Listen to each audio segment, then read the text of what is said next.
Welcome to Zagreb, Croatia's capital, and the first day of competition at the Zagreb Grand-Prix 2018.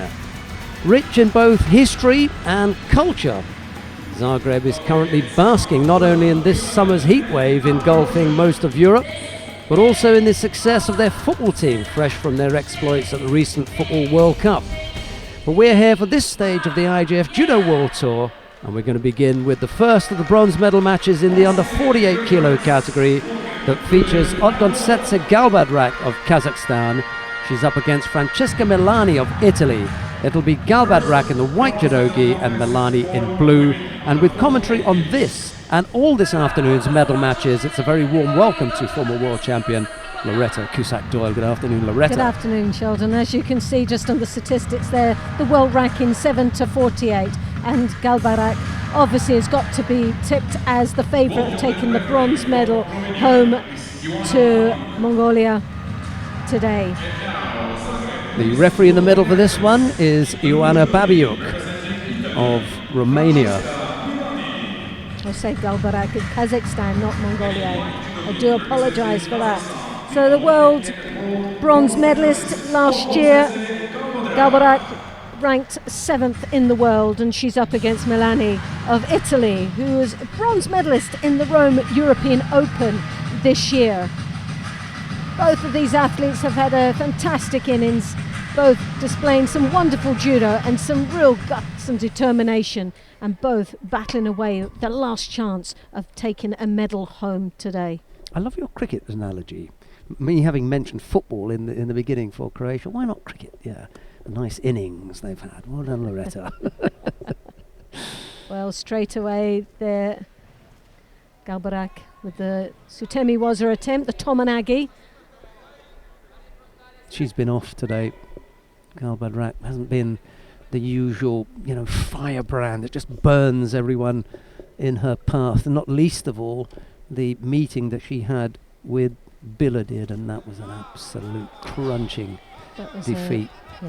Got flattened in that one.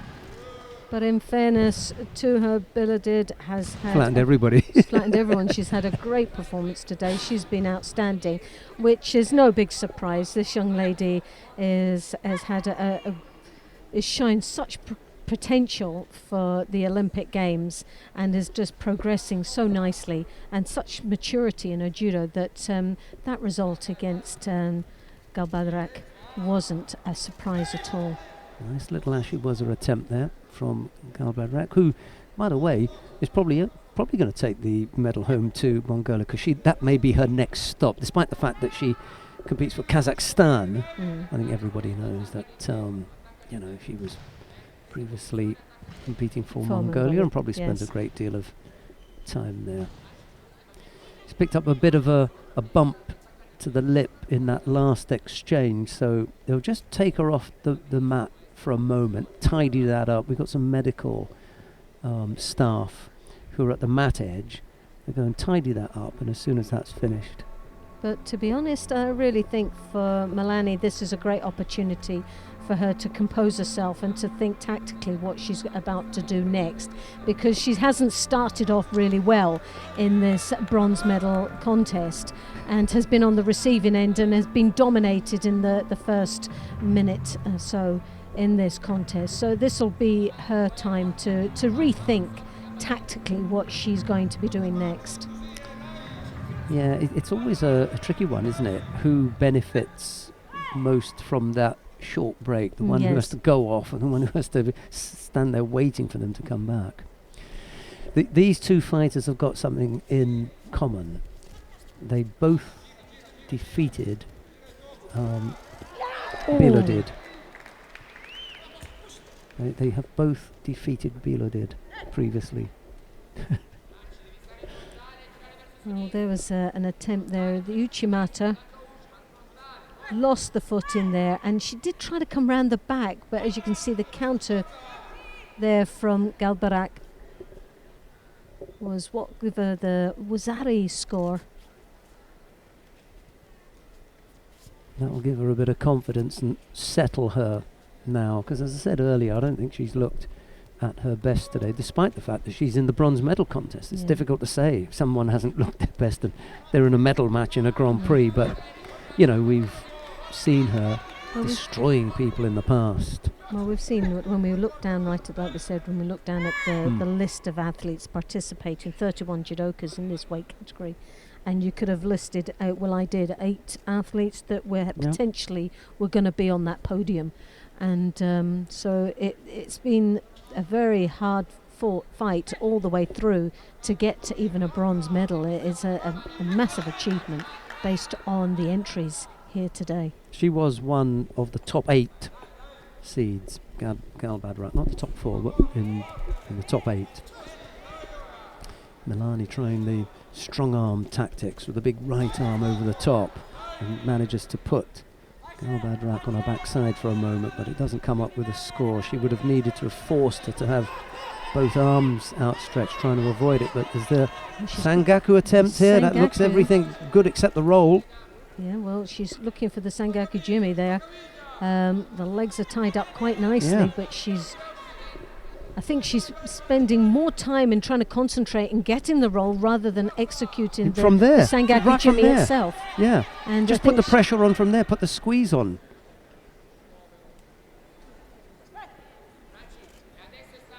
Well, there was a bit of a lost opportunity there. The legs were just perfectly positioned, but there was more focus on the turn than there was on the actual Sangaku Jimmy itself. Whether it's from the left, whether it's from the right, or on top, you can put that pressure on.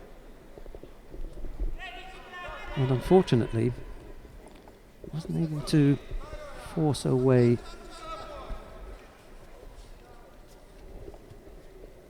into that position. Well, Milani has got it all to do here, as she's got less than half a minute remaining now in this contest. Last chance for any medal for her. As we know, the Italians are very fit athletes. They're very feisty, a very aggressive approach sometimes when they need to be. And as you can see, she's trying to get past the defences here of Gadrak. I think Loretta's quite right. Milani's missed a chance there with that Sangaku Jimmy, because that was a really good position, and despite the fact that she was on top and you normally like to go left or right lying on your side, that is not the only way to complete there. She almost catches Gal Badrak there, but this one is getting away from her. But what was so sad, the amount of time she spent in the Niwaza and didn't get anything for it. So valuable seconds were eaten up on really not having a focus on what she was attempting to do.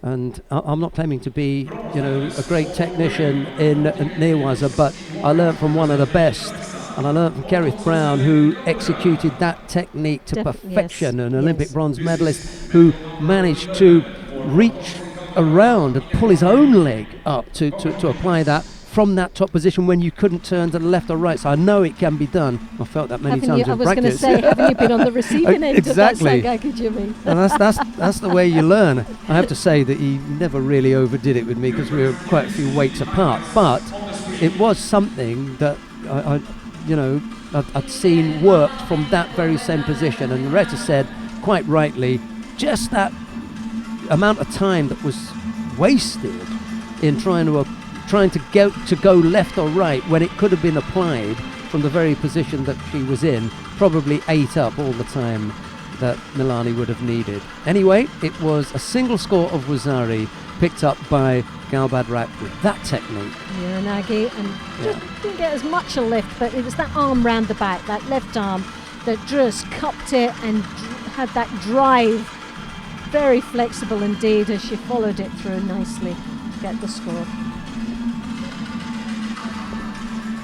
Yeah, I think the Italian coach and Francesca Milani were just walking past us, and he was almost on one leg saying to her, what she should have been doing with the other leg.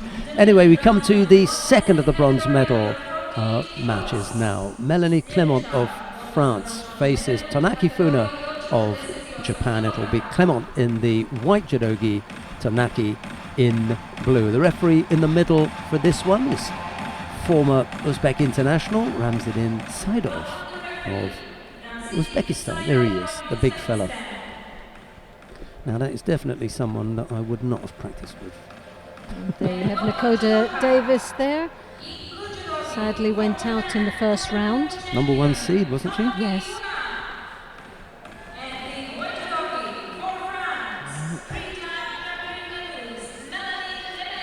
It can happen.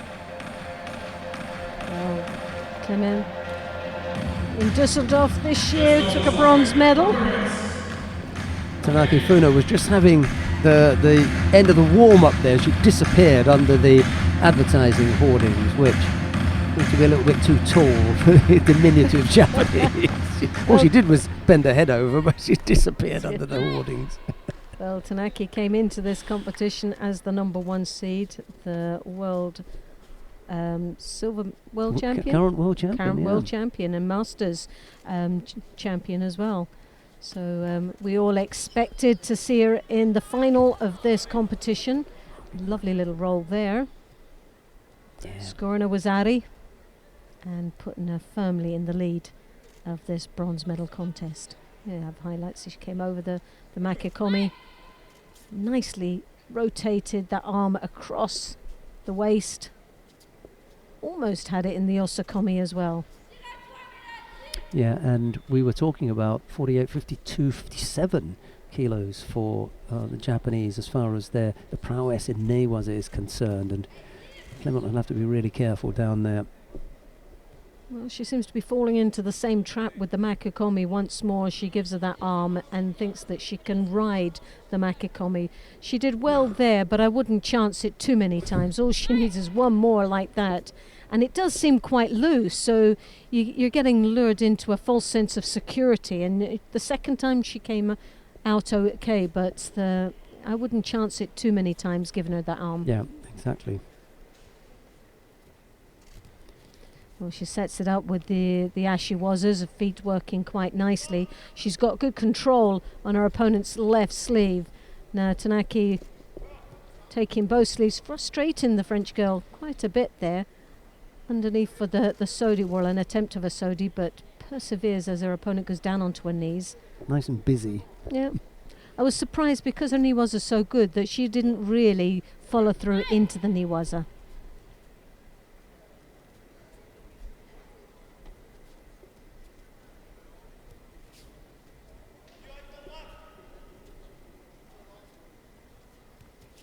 Tanaki slightly smaller than her opponent, coming for a Sianagi attempt there. Wasn't as well executed as the previous attempts.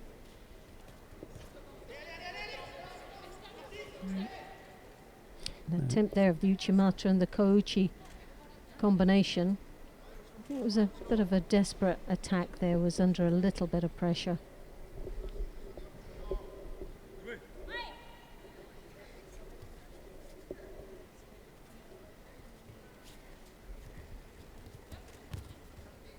It's Clement's turn this time to go over with the arm, looking for the Makikomi. Here we have Tanaki now moving her, positioning herself in a better position here for the niwaza. She wraps up that arm, as you can see, quite nicely, and that's most probably one of the most important parts as she drives that leg out and secures the osakomi. She did that so well, but it's a very good example of what you should be doing when before going in for the hold down is securing the tie-up with the head and the arm control.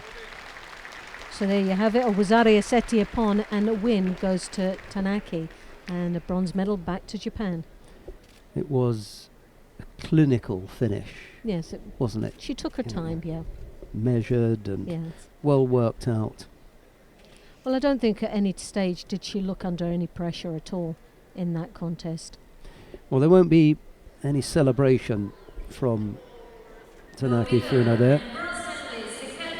And the reason for that is she didn't come here for the bronze medal. No, I think she came for the gold, and on paper it should have been gold for Tanaki based on her track record and coming in as the #1 seed as well. But obviously was defeated by Minska in the quarterfinal. No, she was defeated by Biladid in the quarterfinal. Yeah, that was the stumbling block for Tanaki, having lost to Biladid once before. They came up, the head-to-head in the semi-final, and I think she would have fancied her chances, Tanaki. Okay, one loss, but I'm not going to let her beat me again. I think Biladid is proving that a little bit more difficult than some people have imagined. Well, it just seems that this young lady, Biladid, has sort of grown in confidence and experience since the World Championships, when Tanaki won the Worlds and then went on to literally a couple of months later to go on to win the Masters. But after that, Biladid really has started to grow, and these results are starting to come fast, and it's someone definitely she's got to keep her eye on. Well, having spoken about Biladid, let's have a look at her. It is the turn of Daria Biladid of Ukraine to take on Irina Dolgova of Russia. It'll be Biladid in the white judogi, Dolgova in blue. The pair have gone head-to-head once before. Biladid has come out on top. Here's Loretta. Statistically, when you look at it, there's not much to divide them other than their age. There's quite a bit of maturity there for Dolgova. But as far as results and wins by upon, well, Biladid slightly has the advantage there, but also has the advantage of knowing that she's defeated her opponent once before. Turbat Unenksetseg of Mongolia is the referee in the middle for this one. Sinisha with his young daughter in the middle there.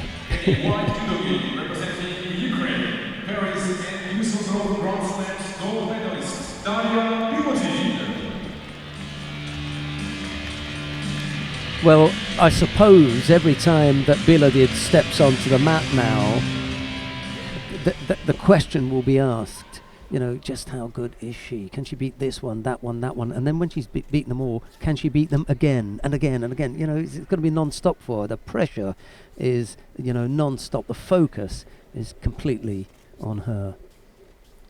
Well, the thing is here, the one thing she does have is she has that left arm that goes over the top, and when she connects, goodness me, they're in trouble. Once more, she starts into this gold medal contest. She throws the left hand over the top, she hooks in with the Uchimata, and she's also got the Osotogari and the Ochi. Those legs do work to her advantage. But the Achilles heel is that if her opponents take that left sleeve, she does become slightly flustered. And this is tactically where Dolgova has to work from, is controlling that left sleeve, making sure that doesn't come over the top. Now, it sounds easier than what it is because she's so tall, and to try and stop that arm as it's been thrown over your head, and it's not at eye level, it's beyond your own sort of view. To be able to catch her, it's not so easy.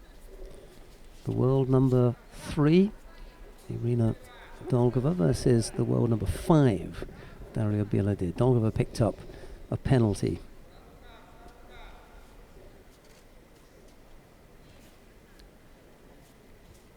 And Dolgova circling around, trying to keep her distance, but also having to try and engage. Now, instead of going direct, where that left hand can connect quicker, she's got a tactic of circling and coming in off the angle rather than directly in. And there, she's tactically doing well against Biladid.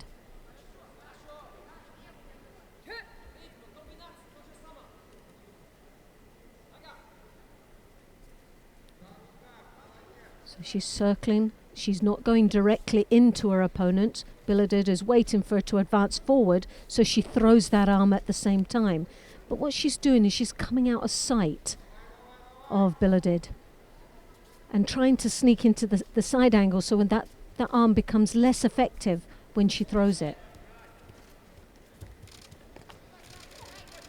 So that's the danger, that left hand. Now she's got it connected again, but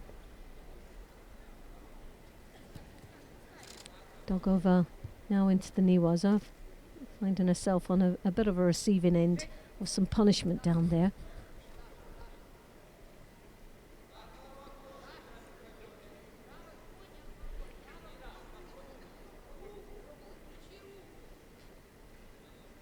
Well, Dolgova picking up the second Shido, which is not easy now because there's a lot more pressure. Still a lot of time, a minute and a half to go. So again, she's circling motion. The danger is coming directly towards her. She's trying to circle away towards the left side. So instead of throwing it forward, she's taking it as it's coming up. It gives her a bit more of a chance of catching that left sleeve. Now she's got it, but she's not stopping to control it. Given plenty of time with that grip on one side there. Wasn't able to come up with a really strong attack from it either. Into the last minute. Once more the circling action. She's dancing around her. Well, she had two hands on there. She could have had the Ashiwaza. She didn't have the lovely Taitoshi though. She's got the hand on the belt there now, and is she brave enough? That's the thing. How long can you hold on to the belt for? And there's the third and final Shido. Surely she just sat there with the hand on the belt. Yeah. I find that shocking from well, she gets called for passivity penalty after there was the nice low Taitoshi attack, and I think that what's happened here is that the referee has had a message in her Shido blue, but she's given the Shido for passivity, but it was for the belt. Yes. That can happen where maybe there was a misunderstanding in the language skills because it's Mongolian or whatever. That for me is not passivity penalty because she had the last big attack. Yes. But she was sitting there absolutely 100% clear with the hand on the belt for ages, and they were just frozen there with no action, holding onto the belt, and I think that was what the penalty was for. Well, the care system could see that grip quite easily, obviously, but the referee was on the other side, so wouldn't have been able to see the infringement. Good point. So the referee knows that a Shido has to be given because she's just been told that. Yes. And it's Biladid who, on the back of the 3 Shidos picked up by Irina Dolgova, wins the first of the gold medals here. We come straight to the bronze medal contest in the under 60 kilo category. Rustam Ibraev of Kazakhstan faces David Pulkabek of the Czech Republic. It's Ibraev in the white judogi, Pulkabek in blue. Well, 15 positions on the world ranking list to divide these athletes, but statistically very, very similar. And it's going to be a real battle between both these athletes. The referee in the middle for this one is Okada Yasuhiko of Japan. Here come the two fighters then. A little bit of a damp squib, that one, having waited for so long for the action. We ended up with not the best. Biladid will be happy. It goes down as a win. Dolgova will look back and think, missed the boat there. Do you know what, when I look at how she fought that match, tactically she was playing the right game. She just didn't react when she had the opportunities. There was a couple of times with the Ashiwaza she could have used when she had that belt and she got in past the defences of Biladid. She didn't take advantage. She held on, which gave away some valuable percentages such as picking up the Shidos. So in some ways she did well, and in other ways she's got to go back and then sort of work on that, because there is some ways that you can say was good, but there was a lot as well that needs to be improved. Let's see if we can extract some fireworks from Ibraev and Pulkabek. The odd thing about Pulkabek is he's thrown beautifully today. On the other side of that, he has been thrown beautifully today. He's been on the receiving end of some crackers. I think Mackenzie slapped him once, didn't he? Right at the... that was really a powerful ending. Anyway, first minute almost out of the way. No score yet between Ibraev and Pulkabek. Well, Ibraev there came into it for an attack. Wasn't quite sure what he was attempting there, but... The leg came up. He was really bad. It was... Here's my leg. I really don't know what he was trying to attempt there. Cross grip. Now releases, so he's got that arm round the back and he's trying to get that sleeve. He's not doing very well in capturing it.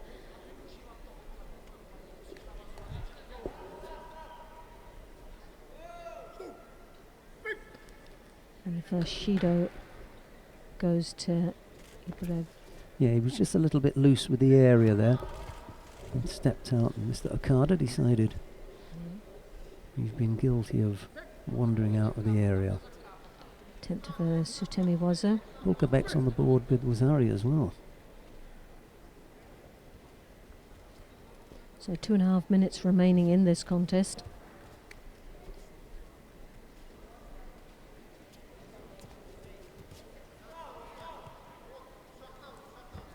Ibrev again, a Sutemi Waza. We've seen quite a few of them now so far, and just lacks a bit of finish on the end of those throws.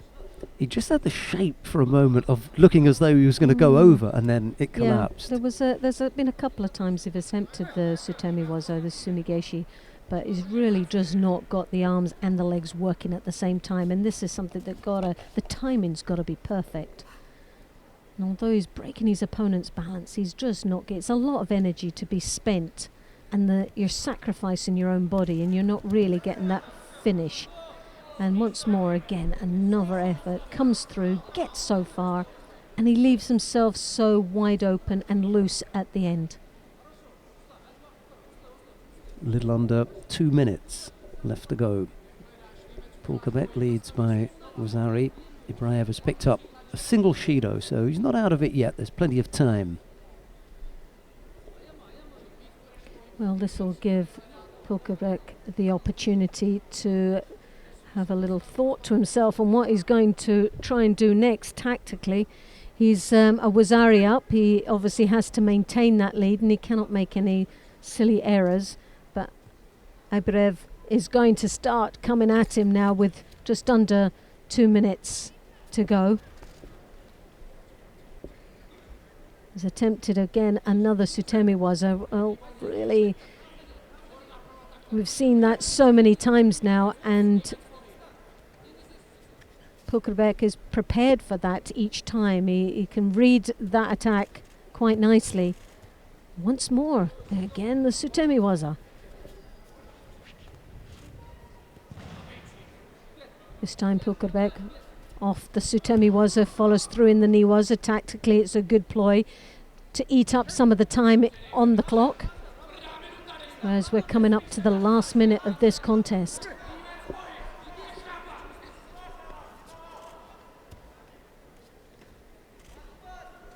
I can't see where the threat from Ibraev is going to come from. He's trying to get some kind of reaction from Pulkabek, but he hasn't threatened him in that area, so Pulkabek's not falling for it. You know?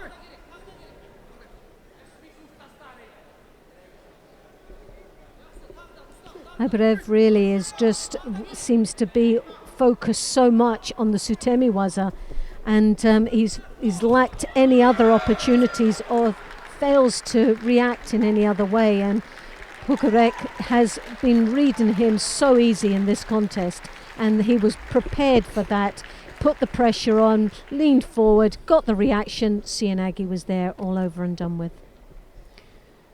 He fought that really cleverly, Pulkabek. He got to the point where he realised there was only one thing that Ibraev could do with regard to what Pulkabek was doing, and that was to come forward. And he was just waiting. He was just waiting for that opportunity. And the closer it came to the end, the pressure was becoming more and more on Ibreev. So, David Pulkabek takes a bronze medal in the under 60 kilo category, beating out Rustam Ibraev.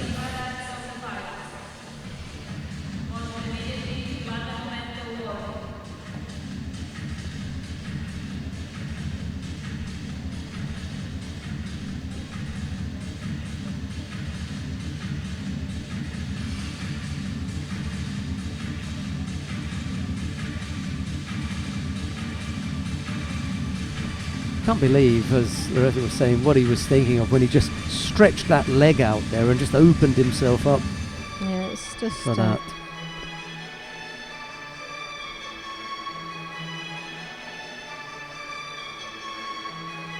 he threw that arm right on. It was just like saying, "Here, take me.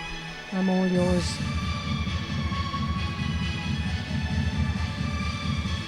Good drive as well. Nice finish. A well-deserving bronze medal.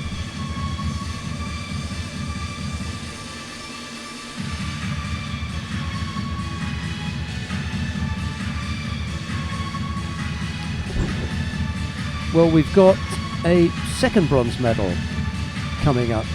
Second bronze medal contest coming up now. Ashley Mackenzie of Great Britain faces Andrea Carlino of Italy. It'll be Mackenzie in the white judogi, Carlino in blue. As you can see, the head-to-head, neither one of them competed. 29 years of age, Mackenzie to 21.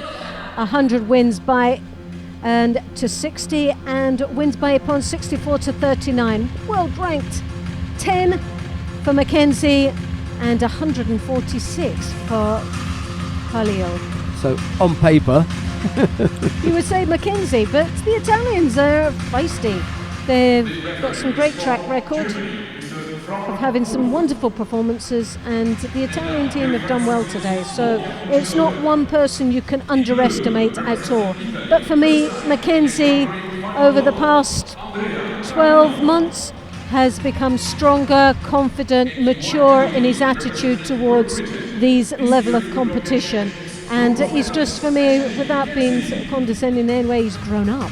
He really has become every much the athlete we were hoping for when he was a youngster, with all that potential, that maturity, and the responsibilities of his life's changed around, and we're seeing such a different athlete now here performing on the world tours. Well, he's got a real opportunity here.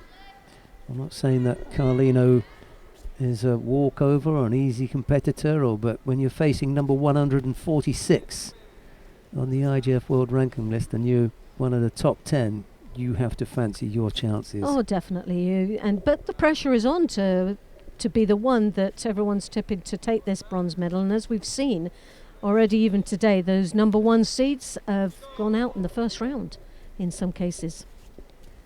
So not always does that world ranking just give you that big picture. Carlino's got nothing to lose here. He's got it all to gain. He's already picked up some world ranking points, and all he can do is, if he wins, that's an absolute bonus here. He's already in a bronze medal contest, so it's a 5th place or a 3rd place for him.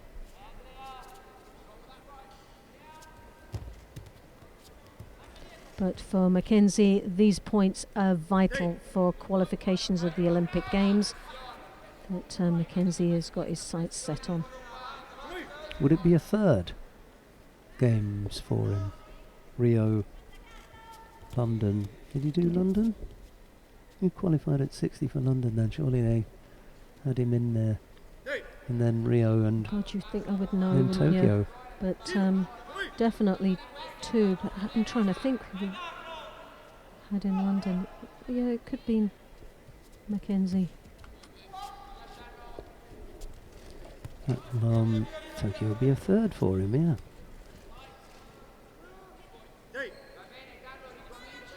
Yeah, London, Rio, and now Tokyo beckons. Yes, he was in London. Cometh the hour, cometh the man. So maybe this is his time. Well, that maturity, at one stage, I must admit, I didn't think I would be seeing him on the world circuit now. I would have thought that his time would have been spent up, and at one stage he didn't look like he was engaging as much. There was a lot of politics going on, and for him he wasn't in a happy place. But his life's changed quite considerably, and there's been a lot more other external factors. He's got a great sponsorship now that looks after him in the build-up to the Olympic Games, which takes the pressure off. He's become a dad. Again, it takes the individual idea of himself, thinking about him only. He's got a lot more to win matches for now, and as well as for himself, he's got a family that I'm sure he wants to make proud.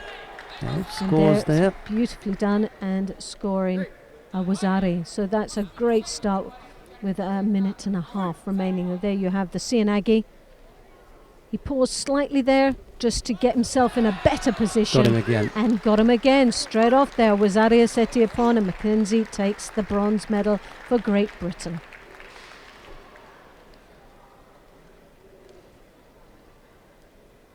Well, no showboating, no big celebration. What a difference in the man. Yeah, he's settled. Yeah, he's a he has changed considerably, quite a bit.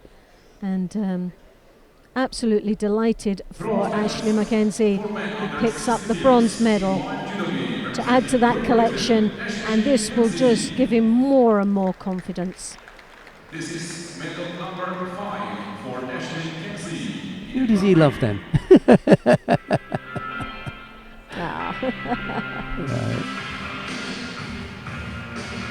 Well, it's time for a little celebration now. As Mackenzie of Great Britain takes that bronze medal, second of the bronze medals in the under 60 kilo category. Let's have a look at some of the highlights. Well, there you have it, the Siatoshi. Nicely executed, gave himself that little bit of a pause there as he dropped through, and to position himself just nicely, scoring the Wazari. And straight off, there was the Tayatoshi.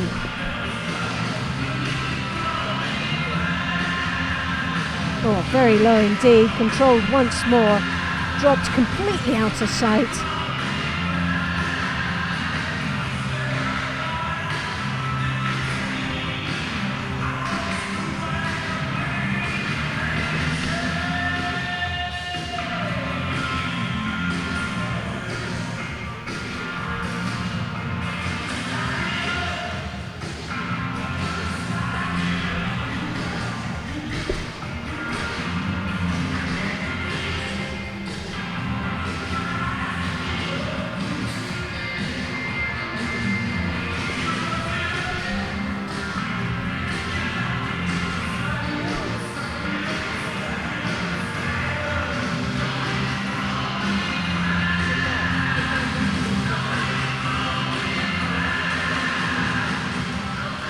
We come now to the final of the under 60 kilo category. Takata Naohisa of Japan faces Adonis Diaz of the United States of America. It'll be Takata in the white judogi, Diaz in blue. Here's Loretta.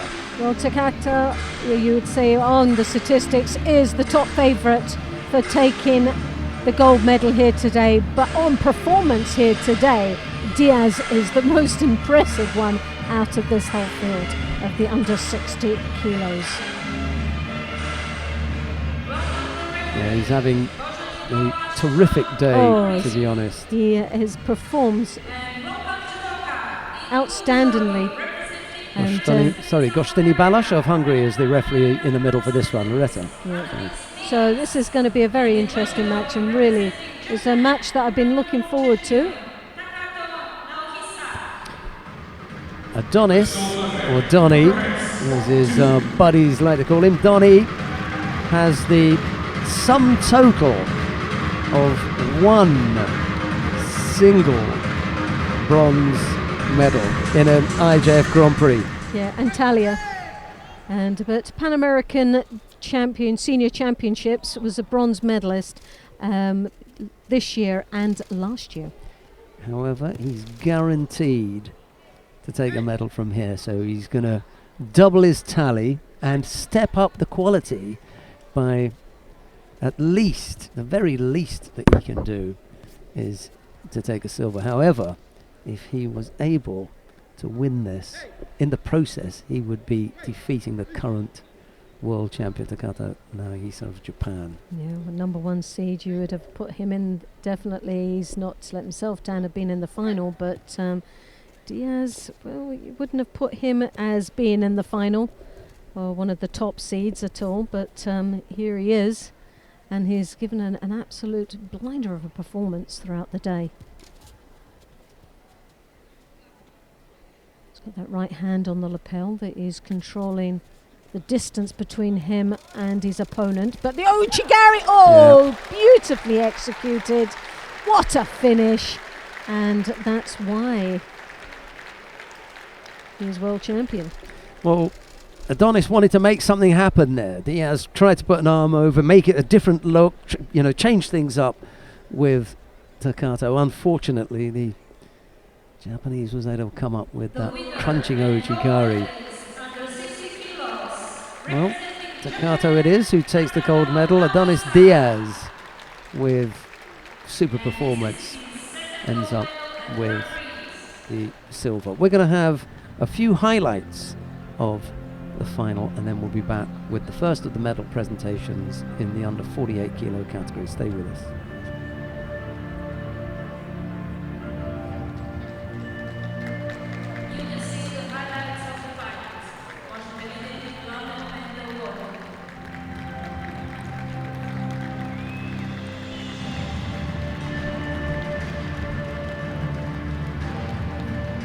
Beautifully executed. Have you seen the Ouchigari there?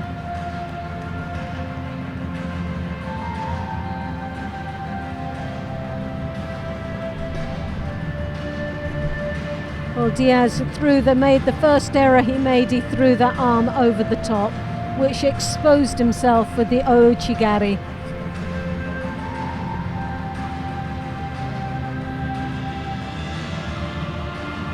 And as you can see, just at that end, his face just says how he's absolutely feeling right now. But a great performance for Diaz. Ladies and gentlemen, now we start the awarding ceremony for women under 48 kilos.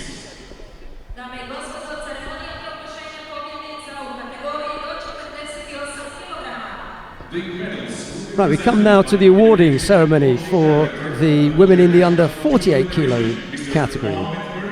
The medals are being presented by the International Judo Federation Education and Coaching Director, Mr. Mohamed Marija. And the first of the bronze medals goes to Tanaki Funo of Japan.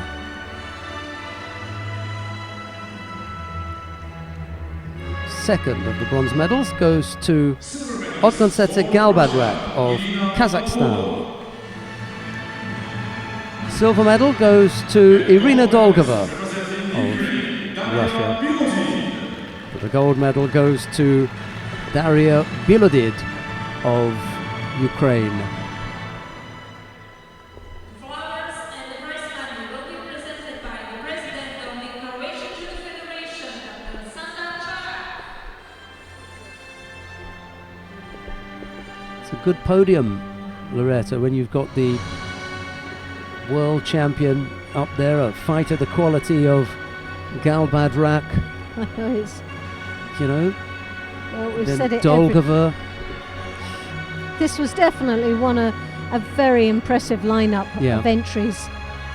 So for these young ladies to be standing on the podium there, picking up a medal, well, it was a great job done.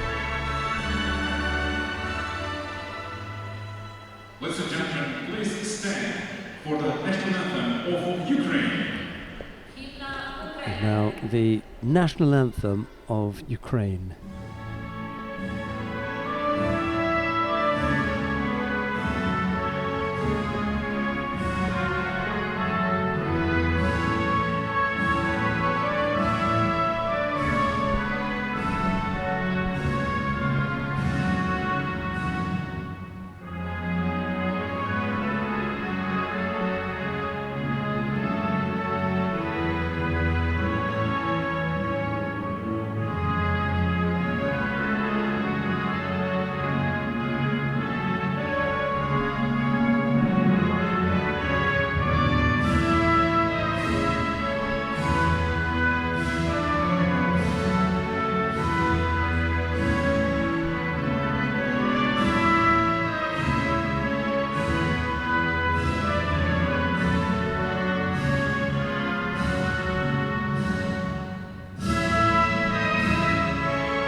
Well, Daria Biladid, a face of an angel and fights like a wee tiger.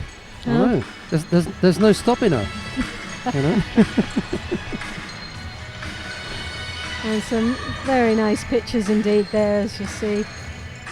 But as I was saying earlier, the questions will, never end. You get up to the top, and the general talk around is who's going to knock her down from that perch. Look at the height of the lady. Yeah. She's wafer thin. She really is. And all the talk about weight problems, she doesn't have a problem with weight. The only problem is that she has is she loves chocolate. Oh, she loves chocolate. Right, coming up next, the first of the bronze medal contest in the under 52 kilo category. Anja Stanger of Slovenia faces Charlene van Snick of Belgium. It'll be Stanger in the white judogi, van Snick in blue. Well, this is going to be a really interesting match. Van Snick, on paper, right down on the world ranking list in the under 52 kilos. Abu Dhabi last year picked up the gold medal, but this year in Dusseldorf, a Grand Slam, was bronze medalist, and also in Baku Grand Slam bronze medal. So she's very familiar for being on that podium and on a final positioning. Well, Anja hasn't had to come that far, has she? Slovenia down to Croatia. Probably drove. They came in the team bus. Possibly. Well, Stanger, on paper, we would say that's most probably got this tipped for a bronze medal. Like you say, she hasn't travelled very far for it. Well, she'll most probably have a great support here with this weekend. In Baku last year was a bronze medalist. This year, results are for Antalya Grand Prix, a bronze, along with Tbilisi Grand Prix, a bronze medal. Can she make it another 3 in a row? Well, Stanger finds herself on the receiving end of that Cianagi.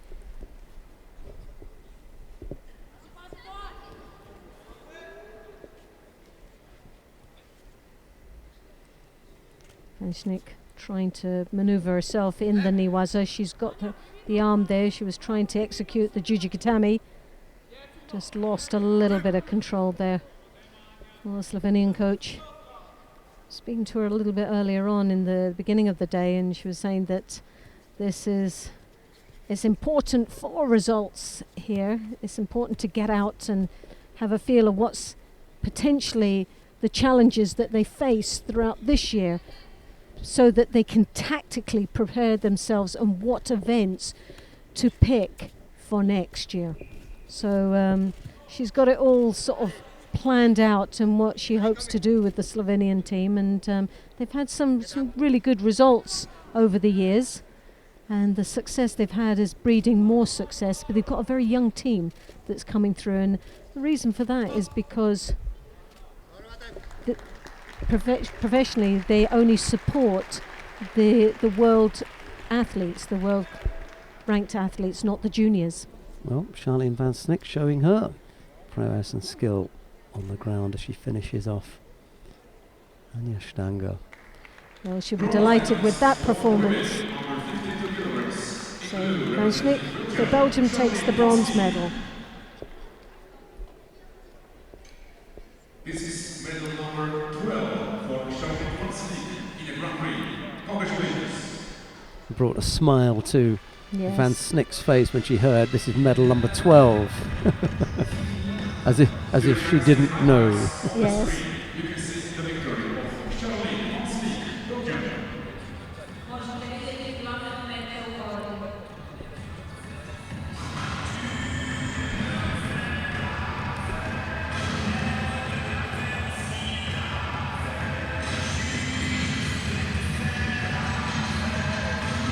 Have you got it? Sutemi was her attempt. Continue to roll over.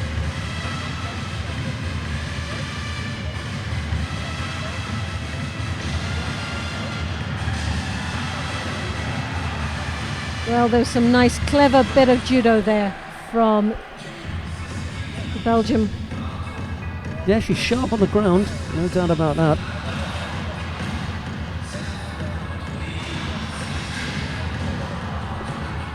Well, Sutemi was rotated her opponent from over there. She had almost the osakomi, but the leg got caught up.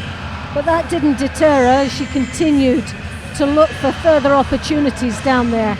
And as you could see, that shimmy was in the leg that she was able to reach up, the flexibility for her to be able to do that. It was amazing.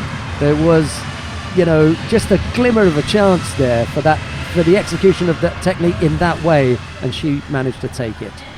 Right, coming up next, the second of the bronze medal contests in the under 52 kilo category, Bettina Temelkova of Israel. Bettina Temelkova of Israel faces Angelica Delgado of the United States of America. The referee in the middle for this one is Roland Poiga. It'll be Temelkova in the white judogi, Delgado in blue, and here's Loretta Cusack-Doyle. Thank you, Sheldon. Well, these athletes have competed with each other twice now, and it's been one apiece.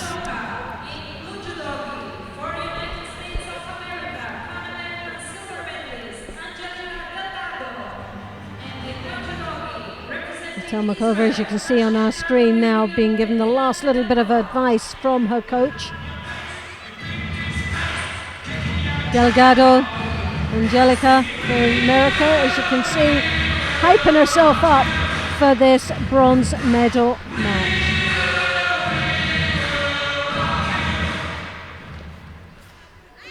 In the world ranking 17 to 11, Delgado a little bit further up that world ranking list. Well, the statistics very, very similar.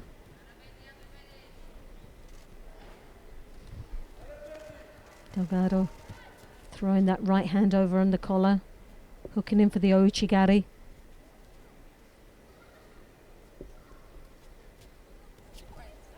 Sutemi was her attempt there from the Israeli, trying to follow it through, looking for the arm lock.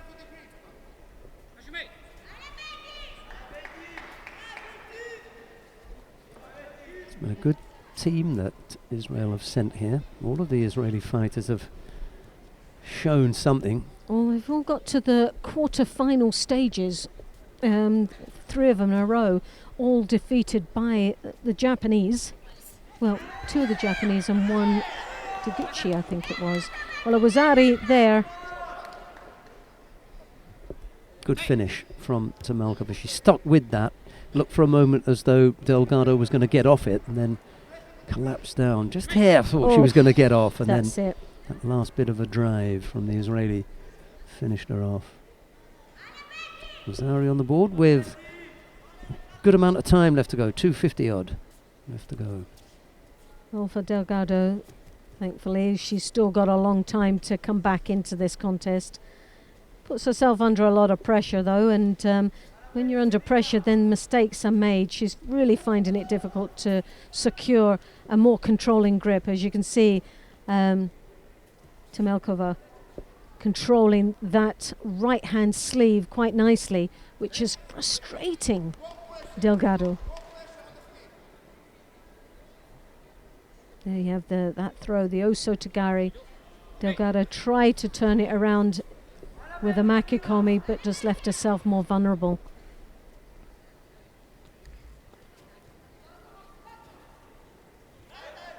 Again, the Osoto. Oh, it's got to be a pawn.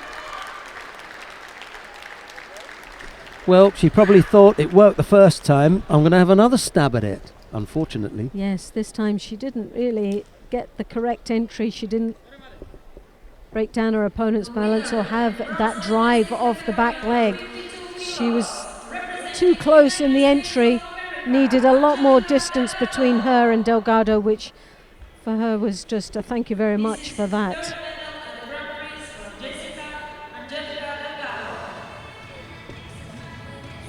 She was angry with herself, look. Oh yeah, she for was having been angry. caught the first time round.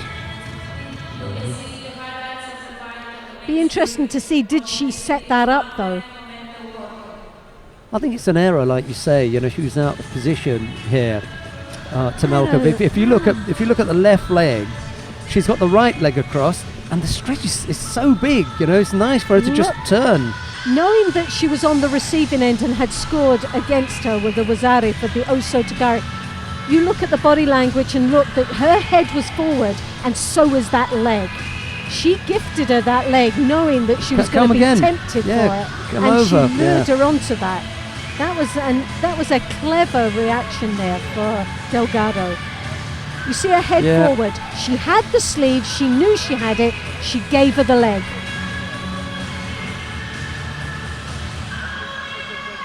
She was just 2 steps in front of her opponent there.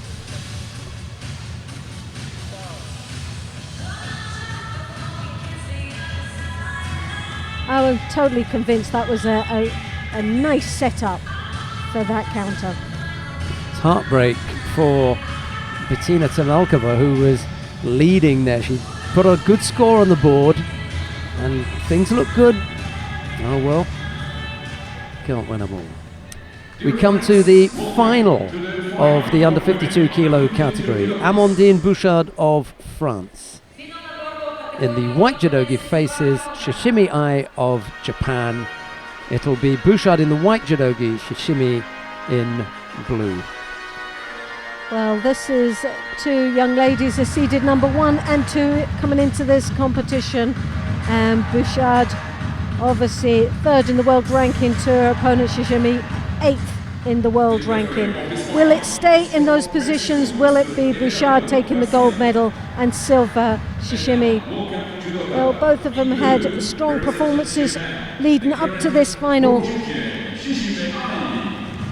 The referee in the middle for this one is Everardo Garcia of Mexico.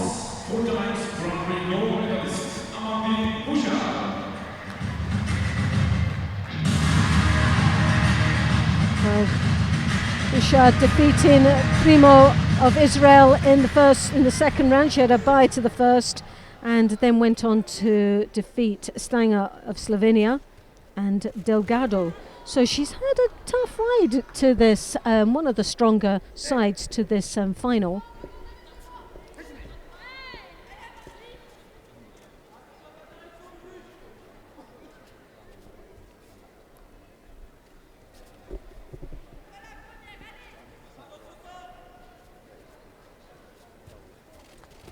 Bouchard there finding herself on the receiving end of some very good strong grips there, drawing her head down, finding herself now on the receiving end of a little bit of punishment down in the Niwaza.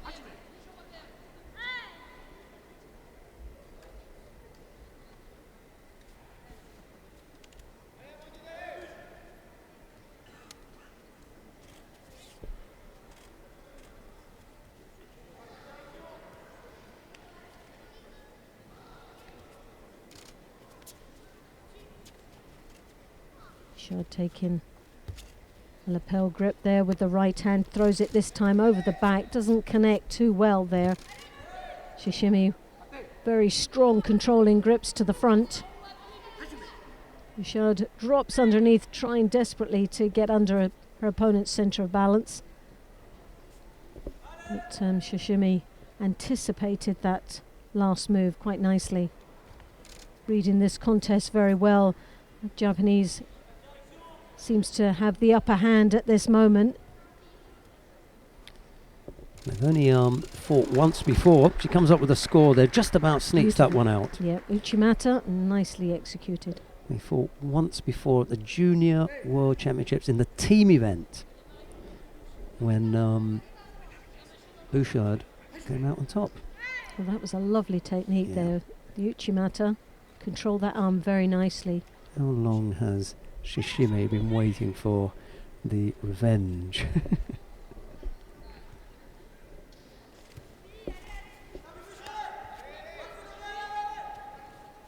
Bouchard, as you can see, taking that right hand deep onto the back. This time connects well. Doesn't seem to be doing much with it. Shishimi coming inside with the lapel and sleeve, but as you can see, controlling Bouchard's left sleeve quite nicely, and that's where the Uchimata came from. Now that's the danger. Bouchard there, as she came entered into the Uchimata, she skipped back out. Now the Japanese are very clever in the knee. The tachiwaza, the ashiwaza's there. Absolutely. And she could have swept On the her. way out. She could have swept her if she'd Yep, anticipated that better. So that's a really dangerous thing to be doing. And That was a big risk. well, it was an opportunity miss there for Shishimi. I would have thought she would have been on that a little bit quicker. It's Anyway, a natural reaction. she continues to lead by Wazaru with a little over a minute left to go. Chance to work on the ground if she can keep Bouchard down there. This is where Shishimi is happiest, I think.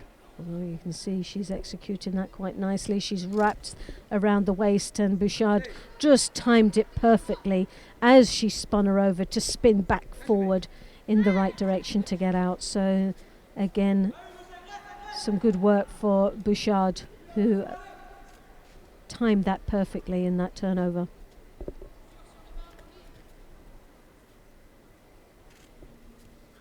Bouchard taking the lapel grip, swaps the grips, comes up higher onto the collar. She's got Shishimi's left hand, but now Koichigari beautifully executed once more. Bouchard just getting off it at the end. Nicely done.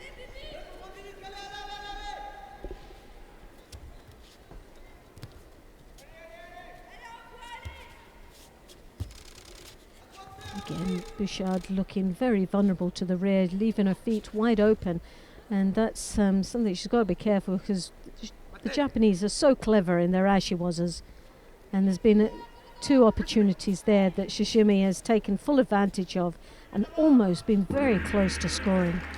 But Shishimi with the Wazari, a great performance, takes the gold medal for Japan. Nothing fancy. Just got the one score on the board. That was enough after that. She closed up. Yeah. It was a job done.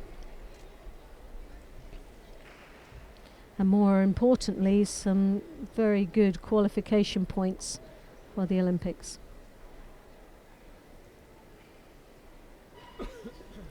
Yeah, the Japanese beginning to slot their people into the places, and we're getting to see who it is that will most likely make up the Japanese team. Shishimi Ai takes the gold medal in the under 52 kilo category. Let's take a look at some of the highlights from this one.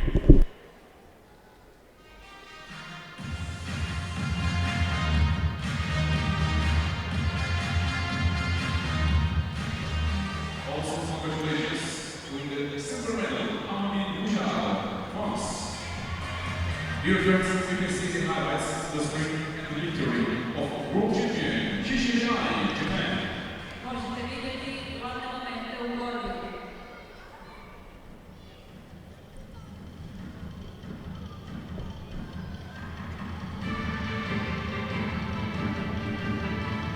And there we have those highlights. Beautiful Uchimata.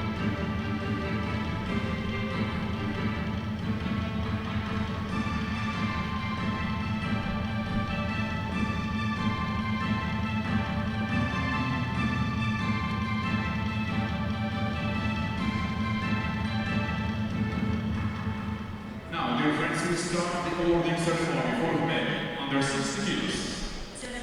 We come now to the awarding ceremony for the men in the under 60 kilo category. The medals are being presented by the head sport director of the International Judo Federation, Mr. Vladimir Bata. And the first of the bronze medals goes to Ashley Mackenzie of Great Britain and to David Pulkabek of the Czech Republic. Silver medal goes to Adonis Diaz of the United States of America, his best result. And the gold medal goes to Takato Naohisa, the current world champion. Prize money and flowers will be presented by the Vice President of the Croatian Judo Federation, Mr. Dejan Kokic.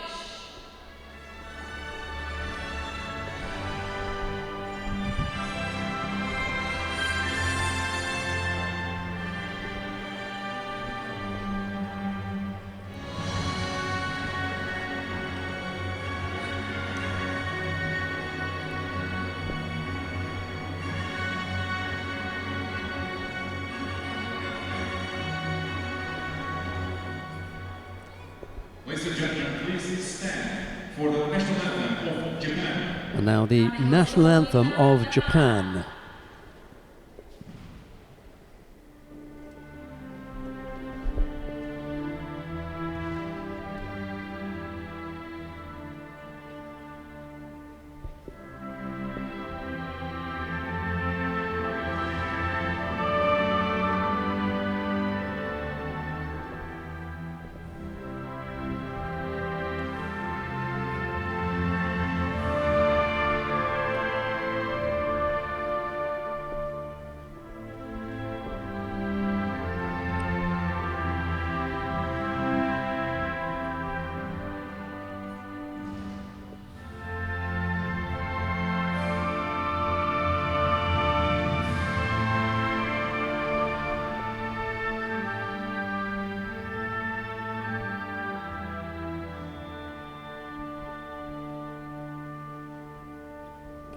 Thank you very much.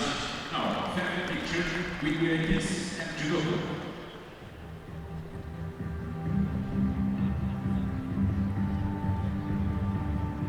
Let's give the order of Moses. Mackenzie and Pulkabek were the bronze medalists. Adonis Diaz took the silver. It was Takato Naohisa who walked away with the gold medal.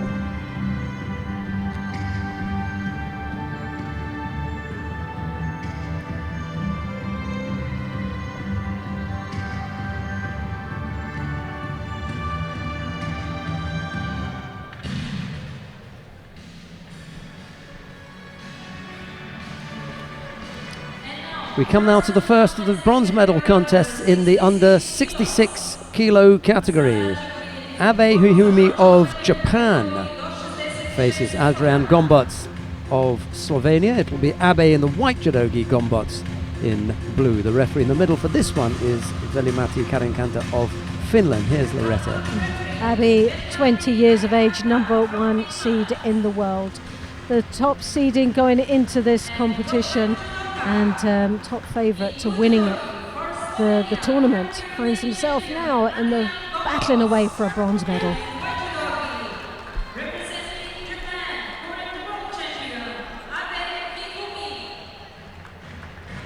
And Gobok, European champion and also a silver medalist last year.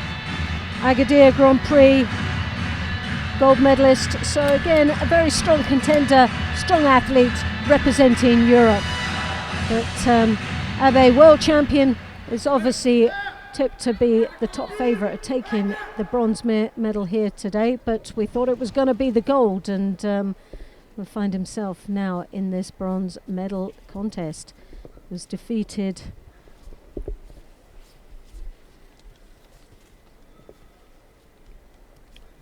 by Dovdon in the quarterfinals, which was a major upset of the tournament for him. Nippon Sianagi there.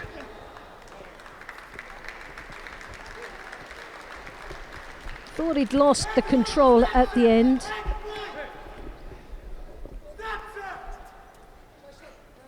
Wazari on the board for Abe.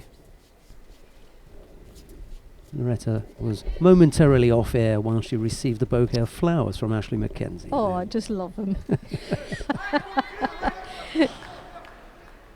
Back to the action here. Years ago, he most probably would have thrown them at me. There we go. First minute, Abe on the board. Gombots with a bit of work to do here. Well, Gombot, as you can see, trying to throw that right hand over the top, but it gets caught up. Nicely controlled that right sleeve and enters in for the Sianagi once more. He's leading with the Wazari. Anticipated very well. Abe controlling this match quite nicely. Been able to read his opponent's moves quite comfortably. He's got that right hand once more over the collar of Abe, who swiftly takes it out of the way, but oh, there you have it, the Sodi attempt, but that arm didn't have to come up so high. It came across, breaking the balance of Gombot. He reacted badly on the attack and accelerated the movement into the scoring ippon. Wasn't quite an avalanche, but you got the feeling that it was persistent. He wasn't going to let up, was he? Well, Gombok, when he felt the threat of that Sodi, he reacted wrong, which meant that he bounced off him. As well as bouncing, he was then heading backwards, which just enhanced the actual technique itself. But like you say, it wasn't fireworks at the end, but it was, once again, like we've said before, it's a job done. It gives him those important points in the qualification of the Olympic Games. Gets him on the podium. He kind of mirrored the performance of Tanaki Funa in a way, both world champions having to come back and settle for a bronze. Anyway, let's take a look at the highlights from this one, and we'll be back with another bronze medal contest.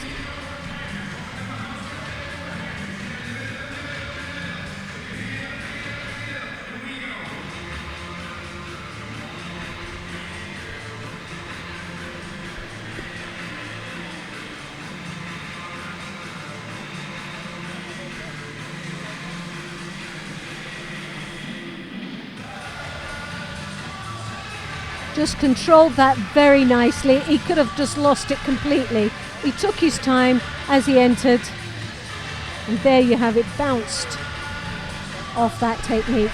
He looked for the Sodi, got the reaction, then switched it to the rear. A slight bounce off the hips, nicely executed.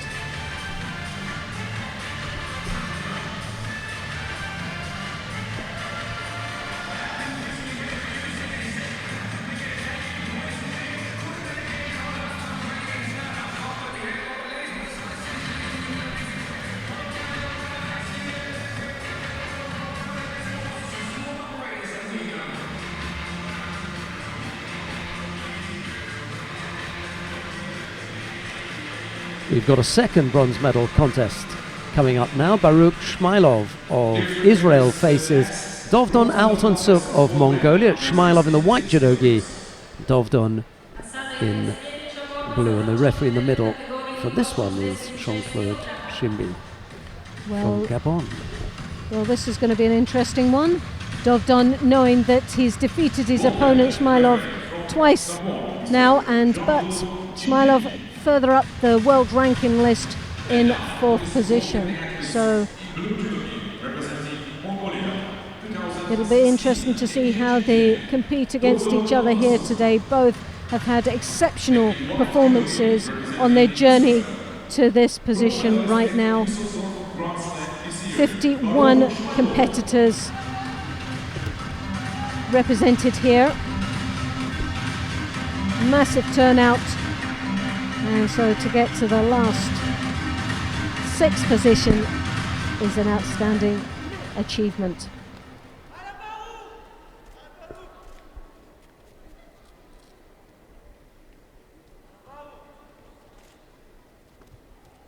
Shmailov straight away with the left hand on the lapel, trying to control the direction of this contest, dominating on the grip. Dovdon, as you can see, with that right hand controlling the left sleeve of the Israelian. Now looks to see if there's any options down in the knee waza.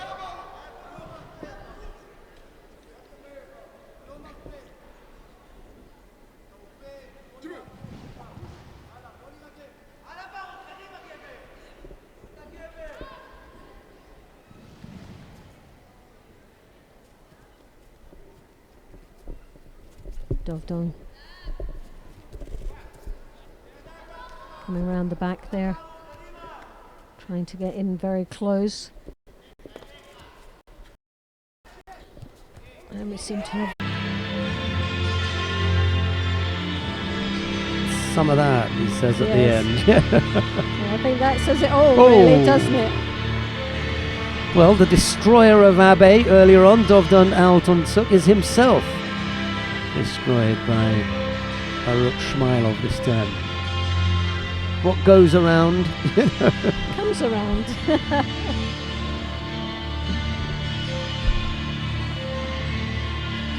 Just in the right position here, Shmailov. Just perfectly placed. Persevering, a hop through, control the upper part of the body. Dov desperately tried to maneuver his way out of it. Managed only to rescue it slightly, but not enough. A big cheesy grin there from him.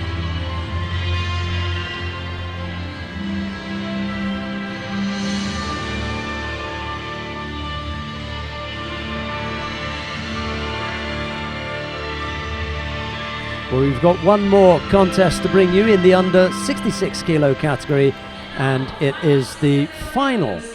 This is between Georgi Zantaraya of Ukraine. He's up against Tal Flicker of Israel. The Israelis having a whale of a time here. It'll be Zantaraya in the white judogi, Flicker in blue, and the referee in the middle for this one is Jefferson Vieira of Brazil. Here is Loretta.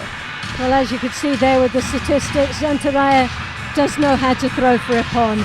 99 wins by Ippon, and like I said right in the beginning, Zantaraya was one of those that I picked for the experience under his belt that could medal here today, and now he finds himself in the final. Can he go that little one further and take the gold medal here against Tai Flicker, who's third in the world ranking? Strong contender, has performed great performances throughout the year, has just seen his teammate pick up the bronze medal. Will that spur him on to take the gold here? Tall order against the world champion from way back in 2009. Georgi Zantaraya won that in Rotterdam, the first ever world champion from Ukraine. Daria Bilidid may have something to say about that now. She chases that next title. Yeah. Also European champion last year, Zantaraya.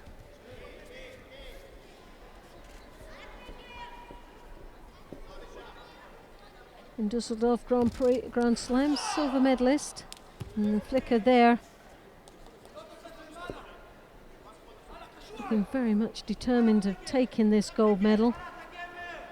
Leaving himself a little bit vulnerable though.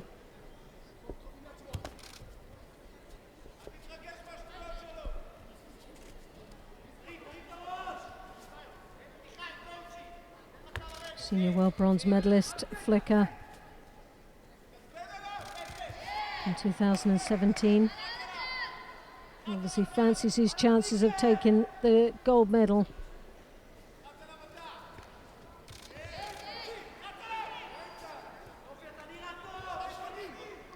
Zantaraya trying to throw that left hand high over the top of the collar. Flicker just blocking it nicely, to the frustration of the Ukraine.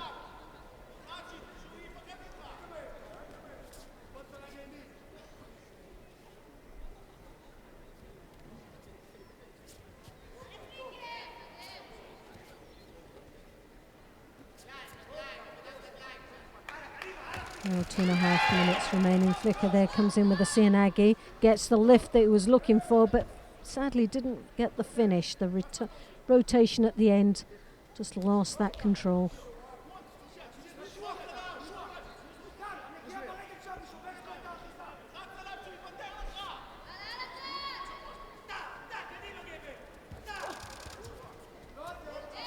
Zantaraya there controlling quite nicely. Left hand high on the collar, he's got the left sleeve as well. A couple of very strong attacks coming from the Ukraine. Flicker with the Kosota. Oh, nicely done there. Scorna Wazari with 1 minute and a half remaining in this contest. As he came in very deep. Zantaraya closed up the space between them, but left, he just walked into a brick wall there. He really didn't have much balance broken there off his opponent. Now finds himself in a bit of a chasing game to come back into this contest. Changes the dynamics completely of the flow of this contest. But it's still a long time out there for Flicker just to hang on to this score. Still needs to stay engaged in the contest. And Zantaraya, with all of his experience, coming at him. Sasai. Oh, there Zantaraya had an opportunity. Just a little bit too slow to react, but Flicker didn't react at all. Goodness, I don't know what he was thinking over that split time.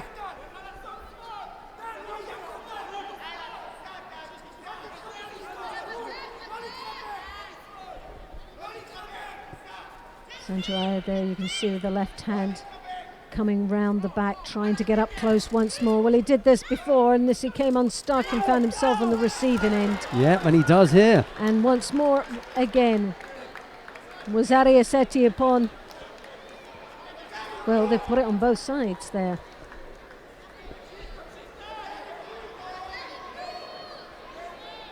Nope, well, they've got it right this time.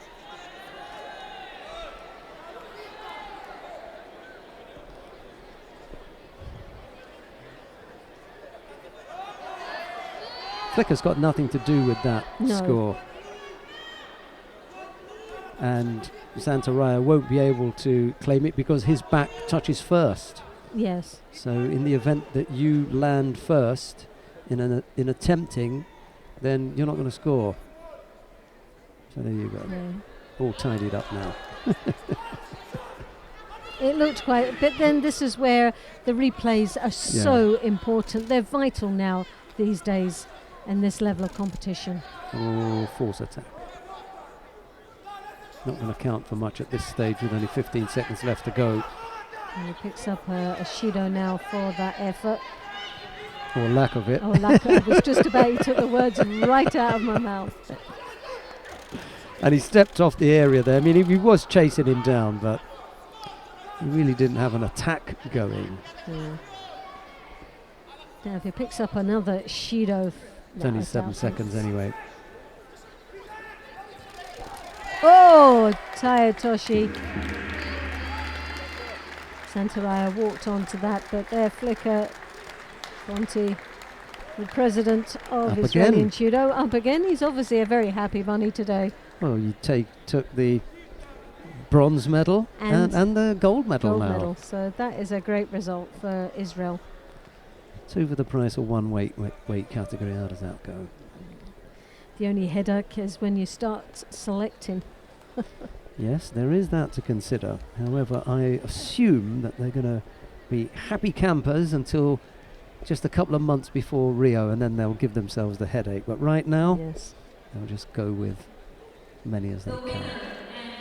Zantaraya shakes hands with Tal Flicker after they've bowed and the contest is over. It's the Israeli who takes the gold medal in the under 66 kilo category, and they will finish ahead of the favourite, the current world champion, Abe Ihumi of Japan. Let's have a look at some of the highlights from this one, and then we'll be back with the medal presentations in the under 52 kilo category.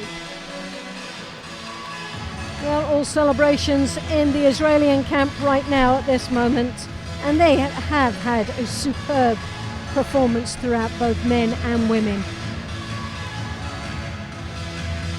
Definitely a country that has progressed very nicely and has got a young team coming through that's going to make a major impact in the World Championships along with the Olympic Games.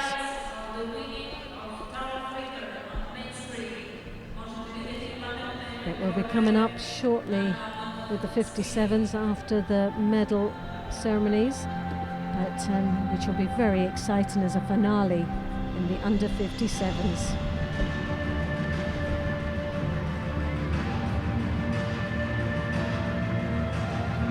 Kosota, an attempt to counter. Sotemi was her attempt there, some nice bit of judo.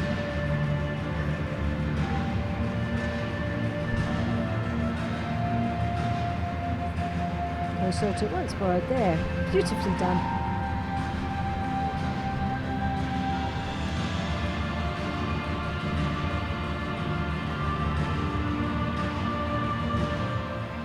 Ladies and gentlemen, now we start the awarding ceremony for women under 52 kilos.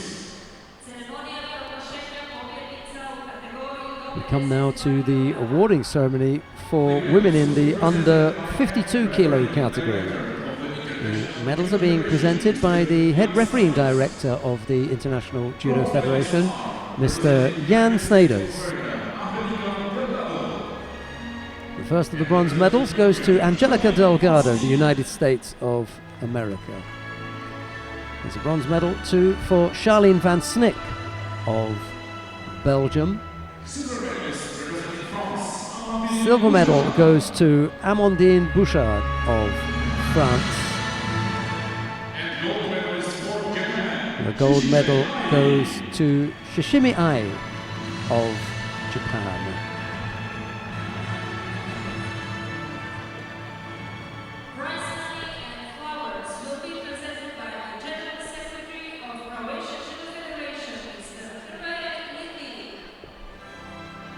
Prizes and prize money are being presented by the General Secretary of the Croatian Judo Federation, Mr. Hrvoje Lindi.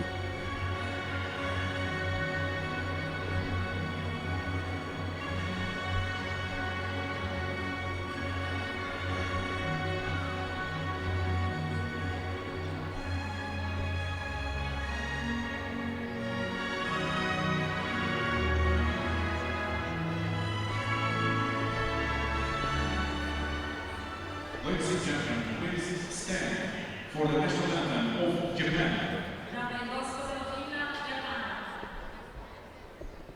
And now the national anthem of Japan.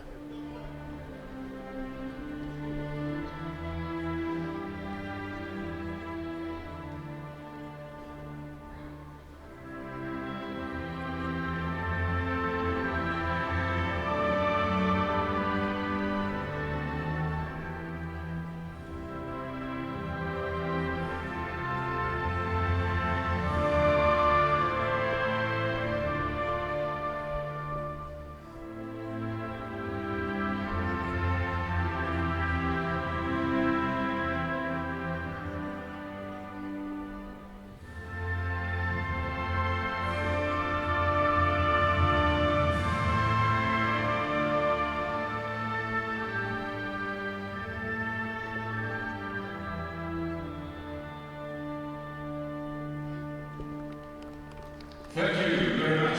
Now, have a picture with the ladies and judoka.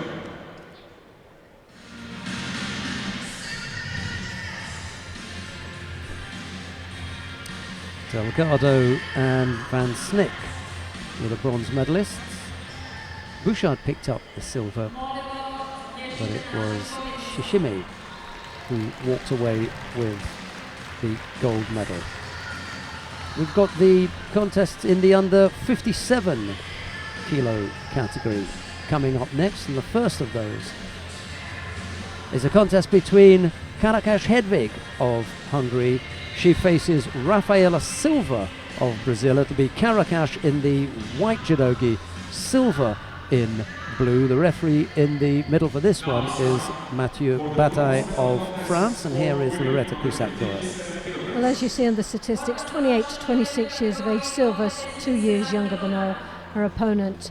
The world ranking 15 to 11, but what you have is the results under the belt of Silva, Olympic champion, world champion, and that says it all really. She's a real battler and has been throughout the day, but Caracas started off extremely well, upsetting all the odds when she defeated the number 1 seed Nakoda Smith-Davis in the first round, well the second round I should say, because they both had a bye in the first round, to carry through for the bronze medal. Silva was defeated by Kim Kat in the semi-finals. A real battle that went on between these, but Kim Kat has been looking outstanding today and is set on target for taking, that she hopes, the gold medal here in this competition. But she's got her teammate to get past Iguchi later on. All will unfold shortly. few people sitting on the edge of their seats waiting for this to. Well, do you know, it's been a contest that I've been waiting all day. As soon as we realised that those two would be in the final, for me, I think that hopefully it won't be an anticlimax, but that the two Canadians know each other so well that the performance is a little bit low-key, but Nah. I don't think so. Not the way that both these athletes do perform in general. I think it will be fireworks. It's going to be a shootout. Well, Karakas here of Hungary takes a Shido.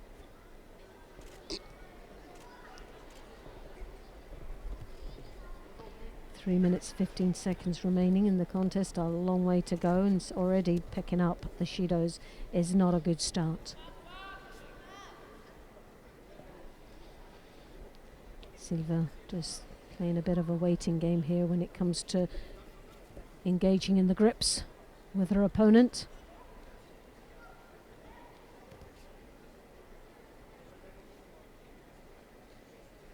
Works away towards the edge of the contest area, neither one of them wanting to make that sacrifice into attacking. Karakas there attempts the Uchimata.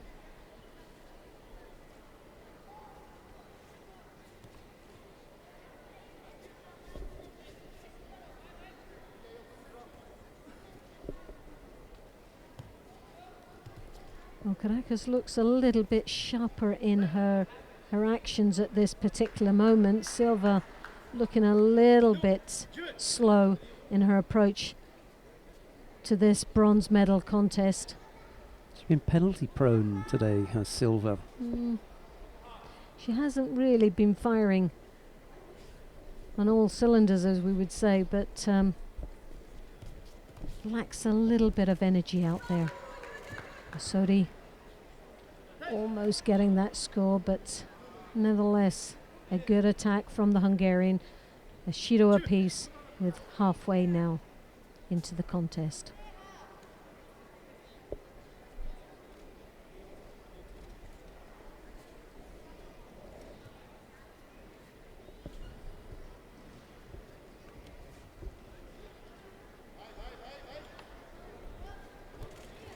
Silva, a show of the Uchimata.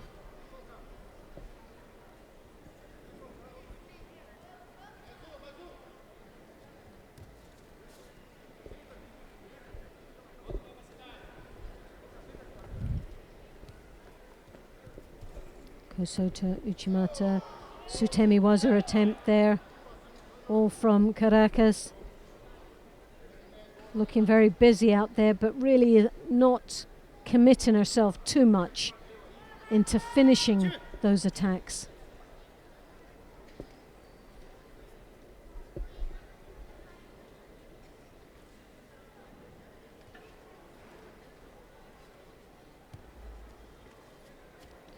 Silva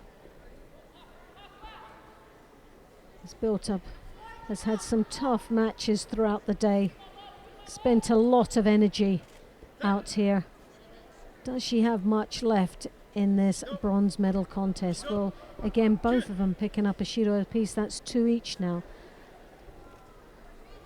Well, it's been done before. A double disqualification. Don't bring that up. Would we see it again? That's the question. 30 seconds remaining. Deep belt grip there from Silva as she brings the hips through. An attempt for the hip throw. Sadly run out of the contest space.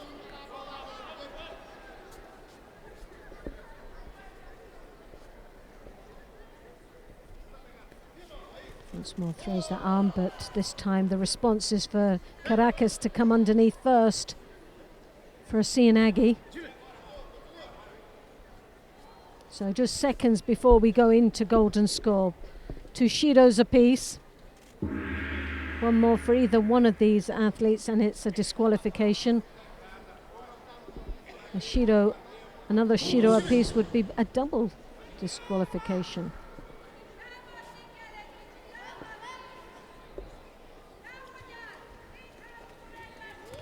Silva throwing that arm again over the top. has shown a little bit more life now in the last 30 seconds. Caracas returning with a spurt of energy and change of pace going into this golden score.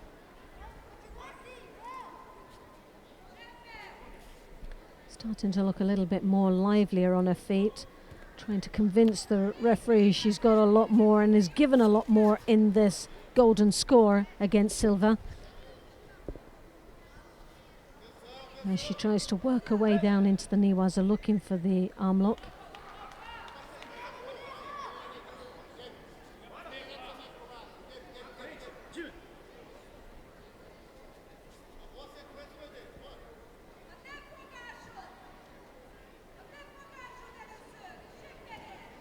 Caracas dives forward, throws that left hand high on the collar. Well, I'm afraid so. Well, there was a drop maybe, and They have been lenient there, They've because been sometimes they call that when your hands come away and there's nothing there. yes, But that was quite clearly, she wanted to throw, her hand slipped and she fell. and it's all the evidence is basing towards that she has put a lot more effort into trying to throw her opponent. So yes, she's maybe spent a lot more energy out here in this bronze medal contest. It's because she's doing more. So I think that was a really good, wise decision against the referee there. I think the referee did really well in not penalising and leaving the contest under the sort of a grey cloud that would have been. Silva attempting a forward attack there, but again looks very scrappy indeed.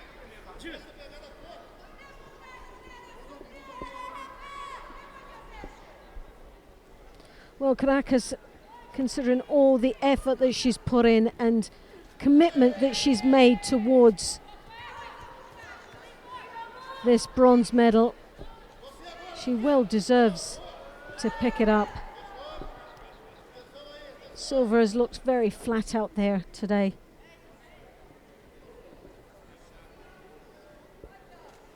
Now Caracas, we've seen some nice judo in the Niwaza from her.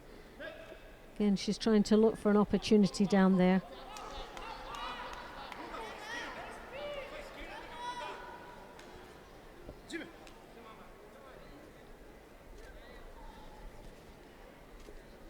Two minutes and 20 odd seconds of golden score we've had.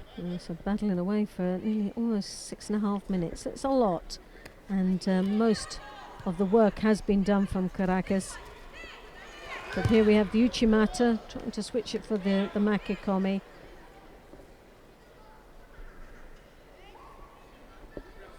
Caracas, as you can see, has got hold of that arm, trying to get the spin there of a turnover.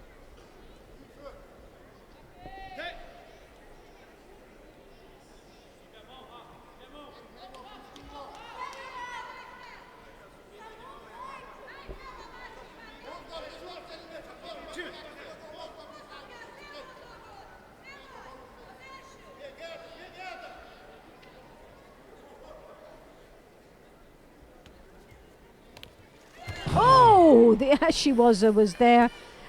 Nice attack. That's most probably been the best attack we've seen so far in this bronze medal contest. Almost had her going then, Almost there. after 3 minutes of golden score.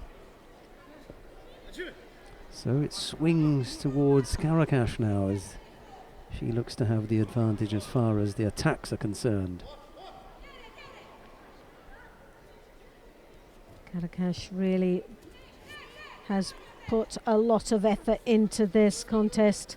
Side skipping, drops across for what looked to be the Taitoshi. Just misjudged the timing on it slightly.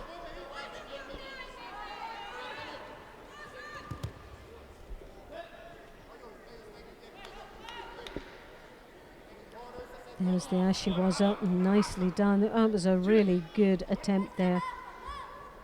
Kuriashihara.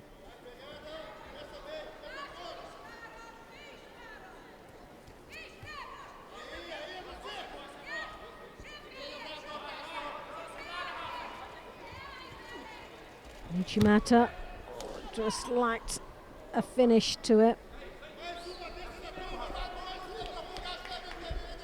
Well, 8 minutes, almost 4 minutes a second off 4 minutes of the golden score. Vakas throws that arm over the top. Tayatoshi, yes, can she finish it? No, she can't. Well, she has been so close. This has gone into a third contest now as far as time is concerned. We had the first 4 minutes, we've had 4 minutes out of golden score, so we're really into the third contest.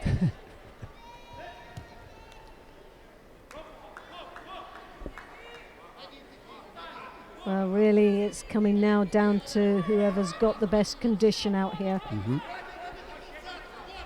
Karakash, for me, seems to be putting a lot of work in there, a little bit more than Silva.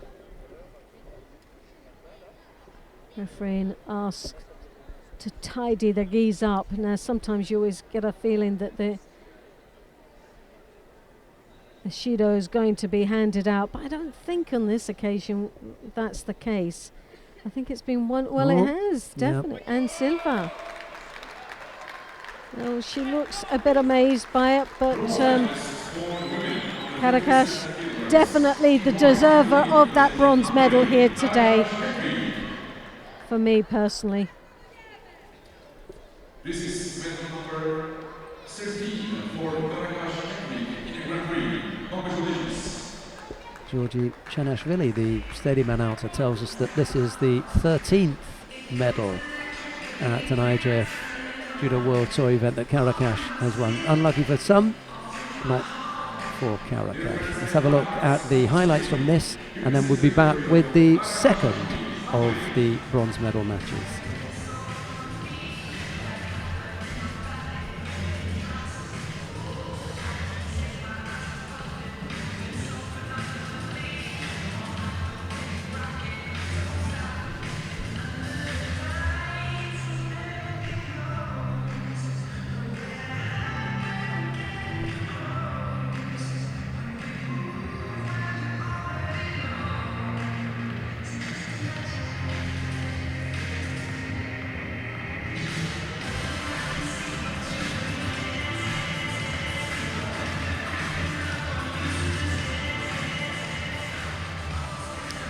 We come now to the second of the bronze medal contest. Nora Zhakova of Kosovo faces Funakubo Haruka of Japan. It will be Zhakova in the white judogi, Funakubo in blue, and the referee in the middle, just taking his place, is Lubomir Pit.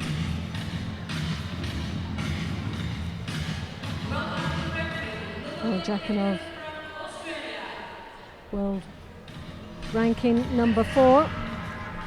And Gokhan Judoka in blue judogi representing Japan, 2 times world junior champion Funakubo Haruka. And in white judogi representing Kosovo, current European champion Nora Zhakova. Well, Zhakova, European champion. Antalya this year, gold medalist, along with Nchune's Grand Prix, a gold medal. But she's up against Funakubo of Japan, who's double junior world champion, and in Rome this year in the European Open was gold medalist.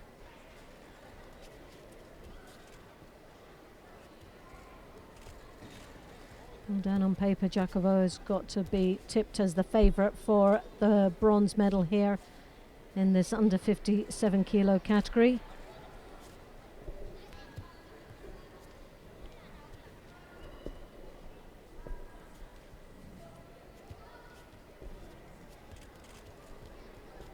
Zhakova is down as the number 2 seed to Nakoda Smith-Davis, who went out in the first round.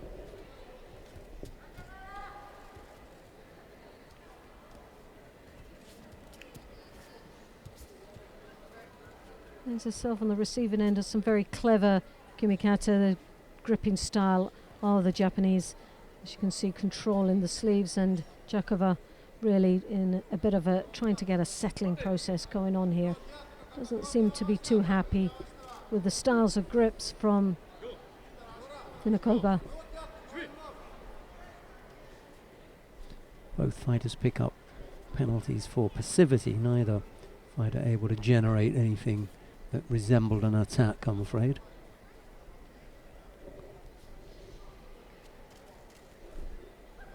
Vinokourova, as you can see, trying to reach high for a high collar grip there. She's got two hands on the lapel here, one in the inside, one just out on the outside, really not controlling too well. Jakova, who's slightly taller than her opponent, so she's overstretching herself slightly against this young lady from Kosovo. Whenever Jakova manages to get the right arm up the top there, Vinokourova is really defensive, and they've spotted that. Yep, and there's the second Shido been awarded. So halfway in this contest, and the Japanese is now down with 2 Shidos. It's not an ideal situation for her. 2 minutes to go as well. Plenty of time. Vinokourova reaching once more, overstretching herself, comes in for the Ouchigari, stumbles her opponent backwards, but fails to get the score. Get the feeling that as soon as Jakova is able to get a really good grip and control both parts, get that arm, she'll be able to throw. Well, she's playing a bit of a tactical game now. She knows that there's 2 Shidos on the board. If she can look busy, but stay defensive enough that Vinokourova cannot get an attack in, but she's all over it at the moment. She's overstretching herself. She's coming in with the Ouchigari as well. And as we said before, the Japanese are very clever with their ashiwazas. They work well with their feet. Jakova picked up a penalty as well.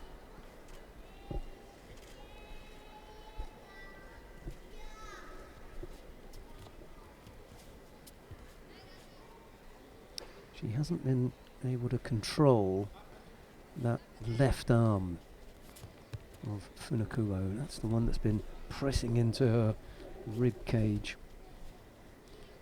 and keeping that right side out. Well, Vinokourova, as you can see there, she's got that right hand on the lapel. She's using her feet to break her opponent's balance. But I would also think that she's looking for that Osotogari, but she's trying to get the reaction, which is not coming from Jakova. Jakova picked up a second penalty there. So just come up to half a minute remaining in this contest. For someone who looked like she had this all controlled and all to win, is now letting it slip away. Ouchigari attempt there. Failed to see the weakness of the Ouchigari. Jakova switched it too quickly. Now follows down into the Niwaza as she tries to rotate her opponent over, looking for the Sangaku grape. Well, there was a lost opportunity there. And again we go into golden score.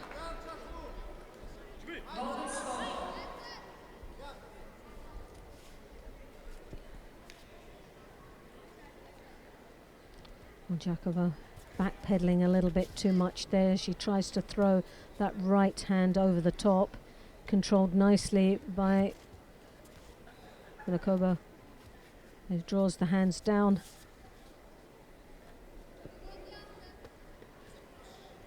And reaches over again, overstretching herself.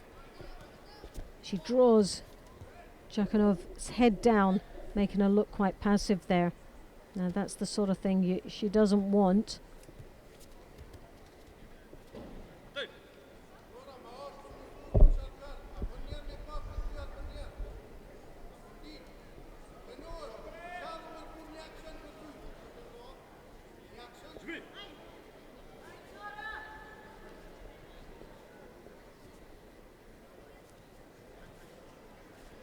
And Jakova backpedaling a bit there, doesn't want to engage, so and that's a wrong sign to be, wrong message to be handing out there towards the referee.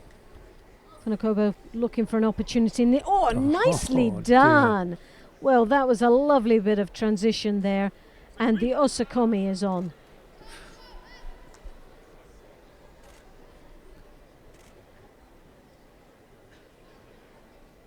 Well, Funakobo there put all the work in, especially in the golden score, and flipped her over like a wee baby. She made that look so easy, as if Jakova just gave in at that stage. Really didn't, was all spent, had nothing left to give. Shouldn't be getting turned over like that. That was just so childlike in a way, really. Was a really very was. basic Really move. was. The winner and bronze medalist under 57 kilos. A missed opportunity, as Loretta says, for Nora Jakova to collect a bronze medal at a Grand Prix. The other thing that Nora Jakova has missed out on is the opportunity to take advantage of an opponent who left some gaps. You know, there were chances for Nora Jakova to do something there. Well, you think halfway there was 2 Shidos for the Japanese. One more would have been a Hansokumaki, and there was Shouldn't have no let it slip from penalties there, on yeah. there. She And let 2 it minutes. with 2 minutes to go. Shouldn't have let it go from there. Oh well. Nice turnover, but a basic move there. A very simply, but very effective turnover. Oh, beautifully executed by Funakobo. There's no doubt about it. But a top flight player, European champion, shouldn't be rolled over like that. No, definitely not. Stranger things have happened.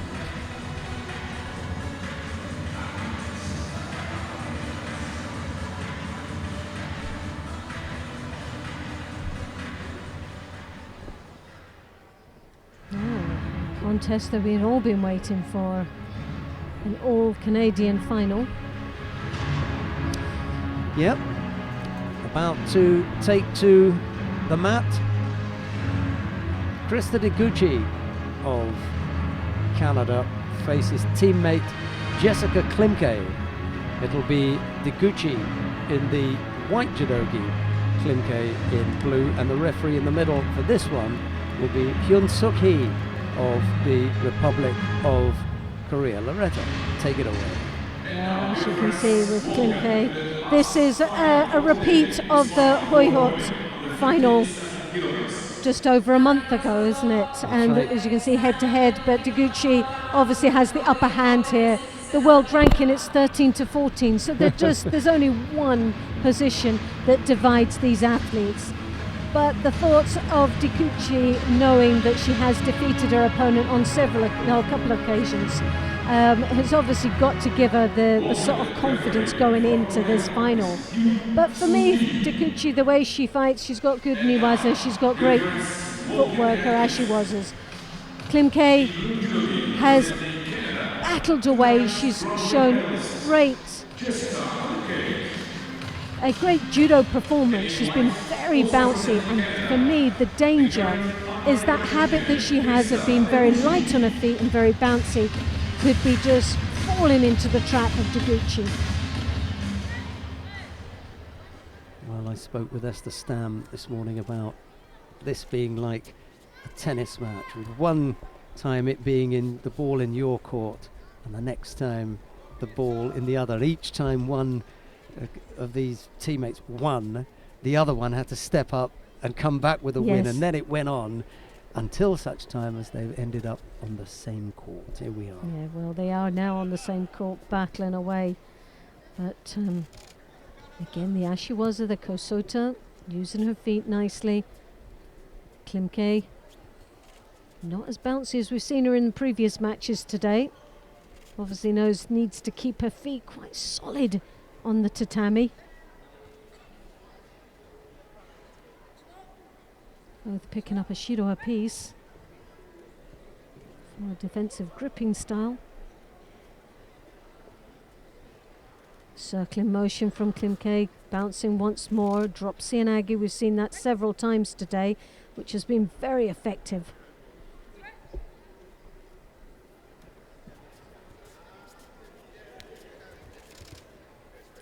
will it be effective enough against someone that knows her so well? Deguchi there, as you can see, has got a very strong right hand on the lapel. She's controlling her opponent's right sleeve nicely, using her feet, overstretch herself there.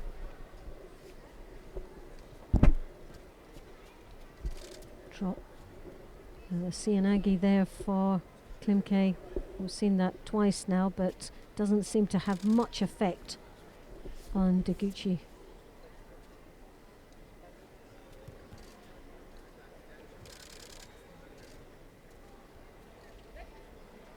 Possibly a lost opportunity of continuing as her opponent went down to finish it off. And the fans there all giving a wave to the camera.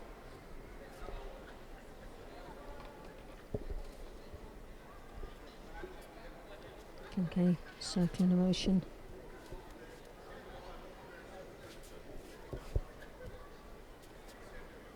Deguchi slightly frustrated there, not managing to get two hands on, but comes across with a Suyotoshi.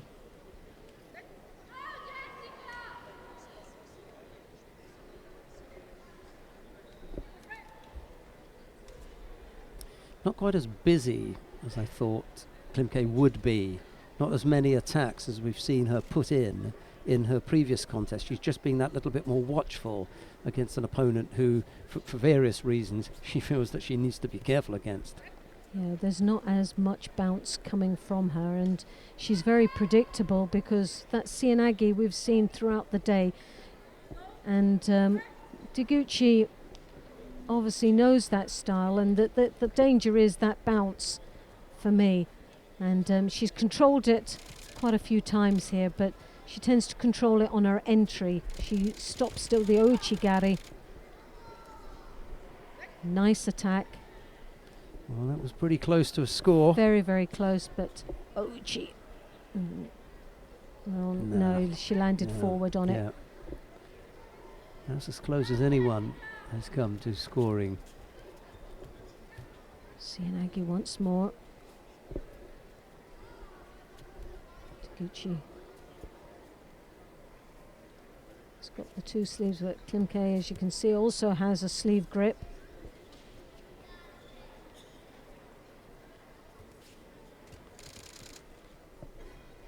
Well, there's a bit of more defensive action there from Klimke, as you could see. And will the referee pick up on that? There was a drop. Oops. And I think the referee did spot that from Klimke. She dropped in there, really didn't have much of an entry on the drop. We'd seen it a few times, but that one was one of the poorest that she had. And yet the referee has given the third and final Shido, resulting in the hand Sokimaki. So Deguchi takes the gold medal and the win against teammate Klimke. Yeah, it's going to be a tough time for Klimke as she has to find a way to get to grips with having beaten so many top fighters on her way to this, the second final that she's been at the Grand Prix, only to lose to her teammate Krista Deguchi.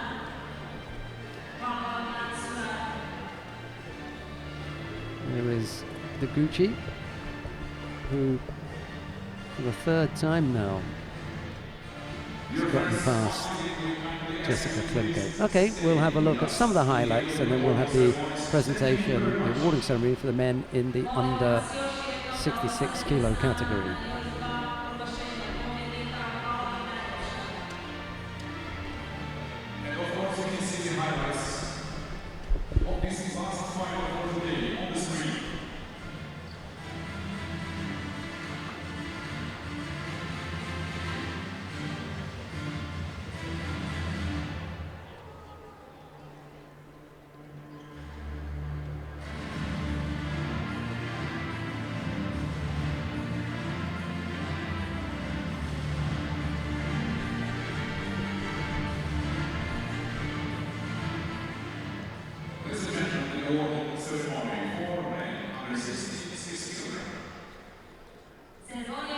come now to the awarding ceremony for the men in the under 66 kilo category.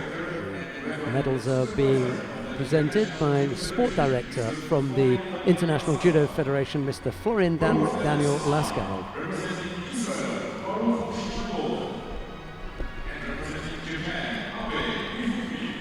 The first of the bronze medals goes to Baruch Shmailov of Israel, and the second to Abe Hikumi of Japan. Silver medal goes to Georgi Zantaraya of Ukraine. The gold medal goes to Tal Flicker of Israel.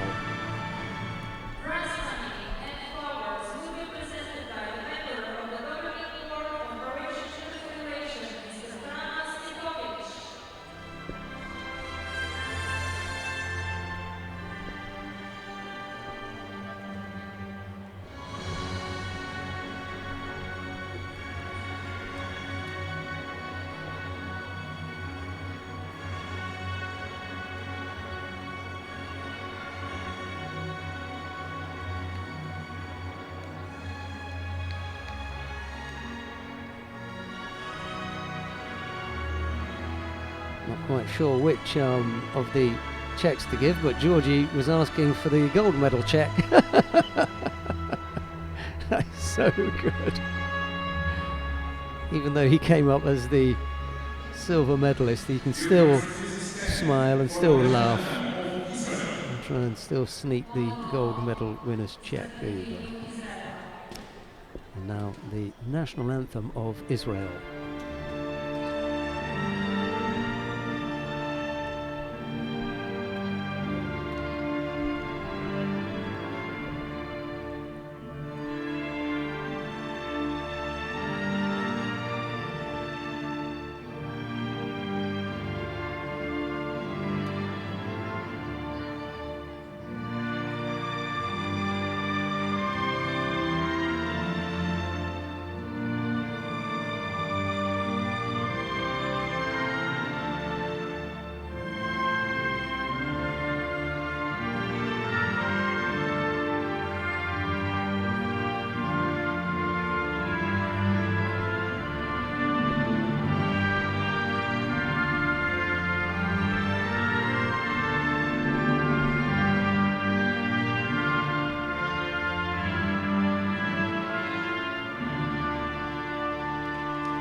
Shmailov and Abe were the bronze medalists. Zantaraya took the silver, almost took the gold medal winner's check, but it was Flicker who came away with the gold medal and his check. Happy times for that quartet. We've got some highlights and then we'll be back with the last of the awarding ceremony. Stay with us.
Right, I think everyone is ready now for the awarding ceremony for the women in the under 57 kilo category. Let's take a look at the lineup of the athletes, and the medals are being presented by IGF refereeing supervisor Alexander Jackiewicz.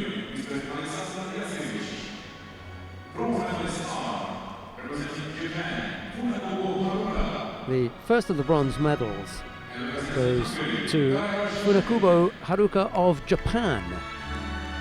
There's a bronze medal too for Karakash Hedvig of Hungary.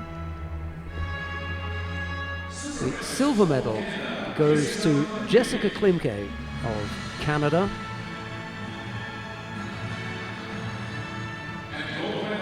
And the gold medal goes to Krista Deguchi of Canada.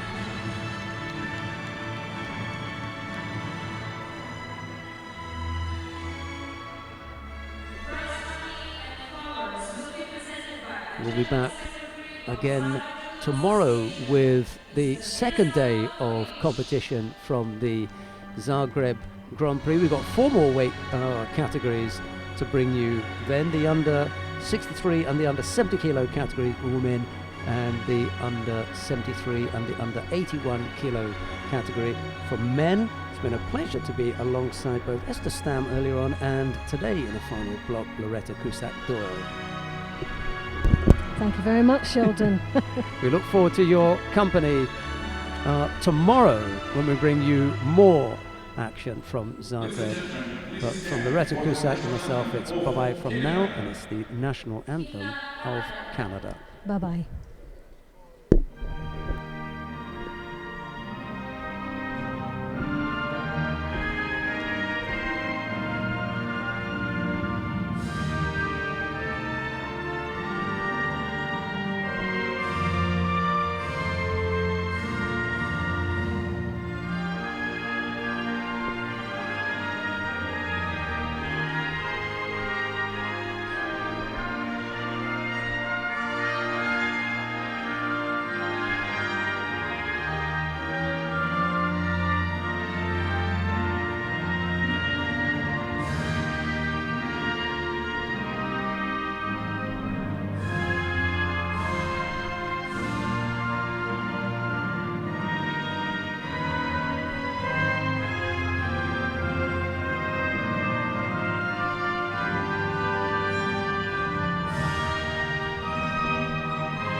Thank you very much.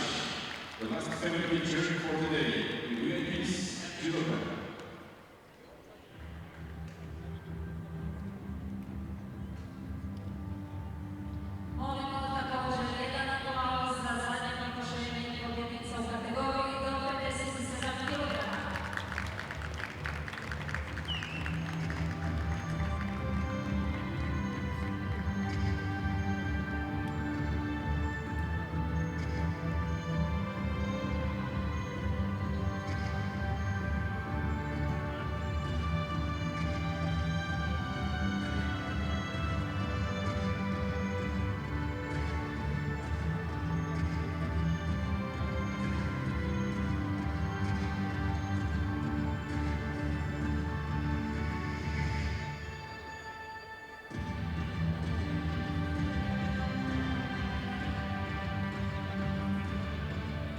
So once again, dear friends, this is the end of the first day of Zagreb Grand-Prix 2018 here in Croatia. Congratulations to all athletes and all medalists. We remind you that tomorrow will be the second day, and the documentaries will start from 10 a.m. in the morning.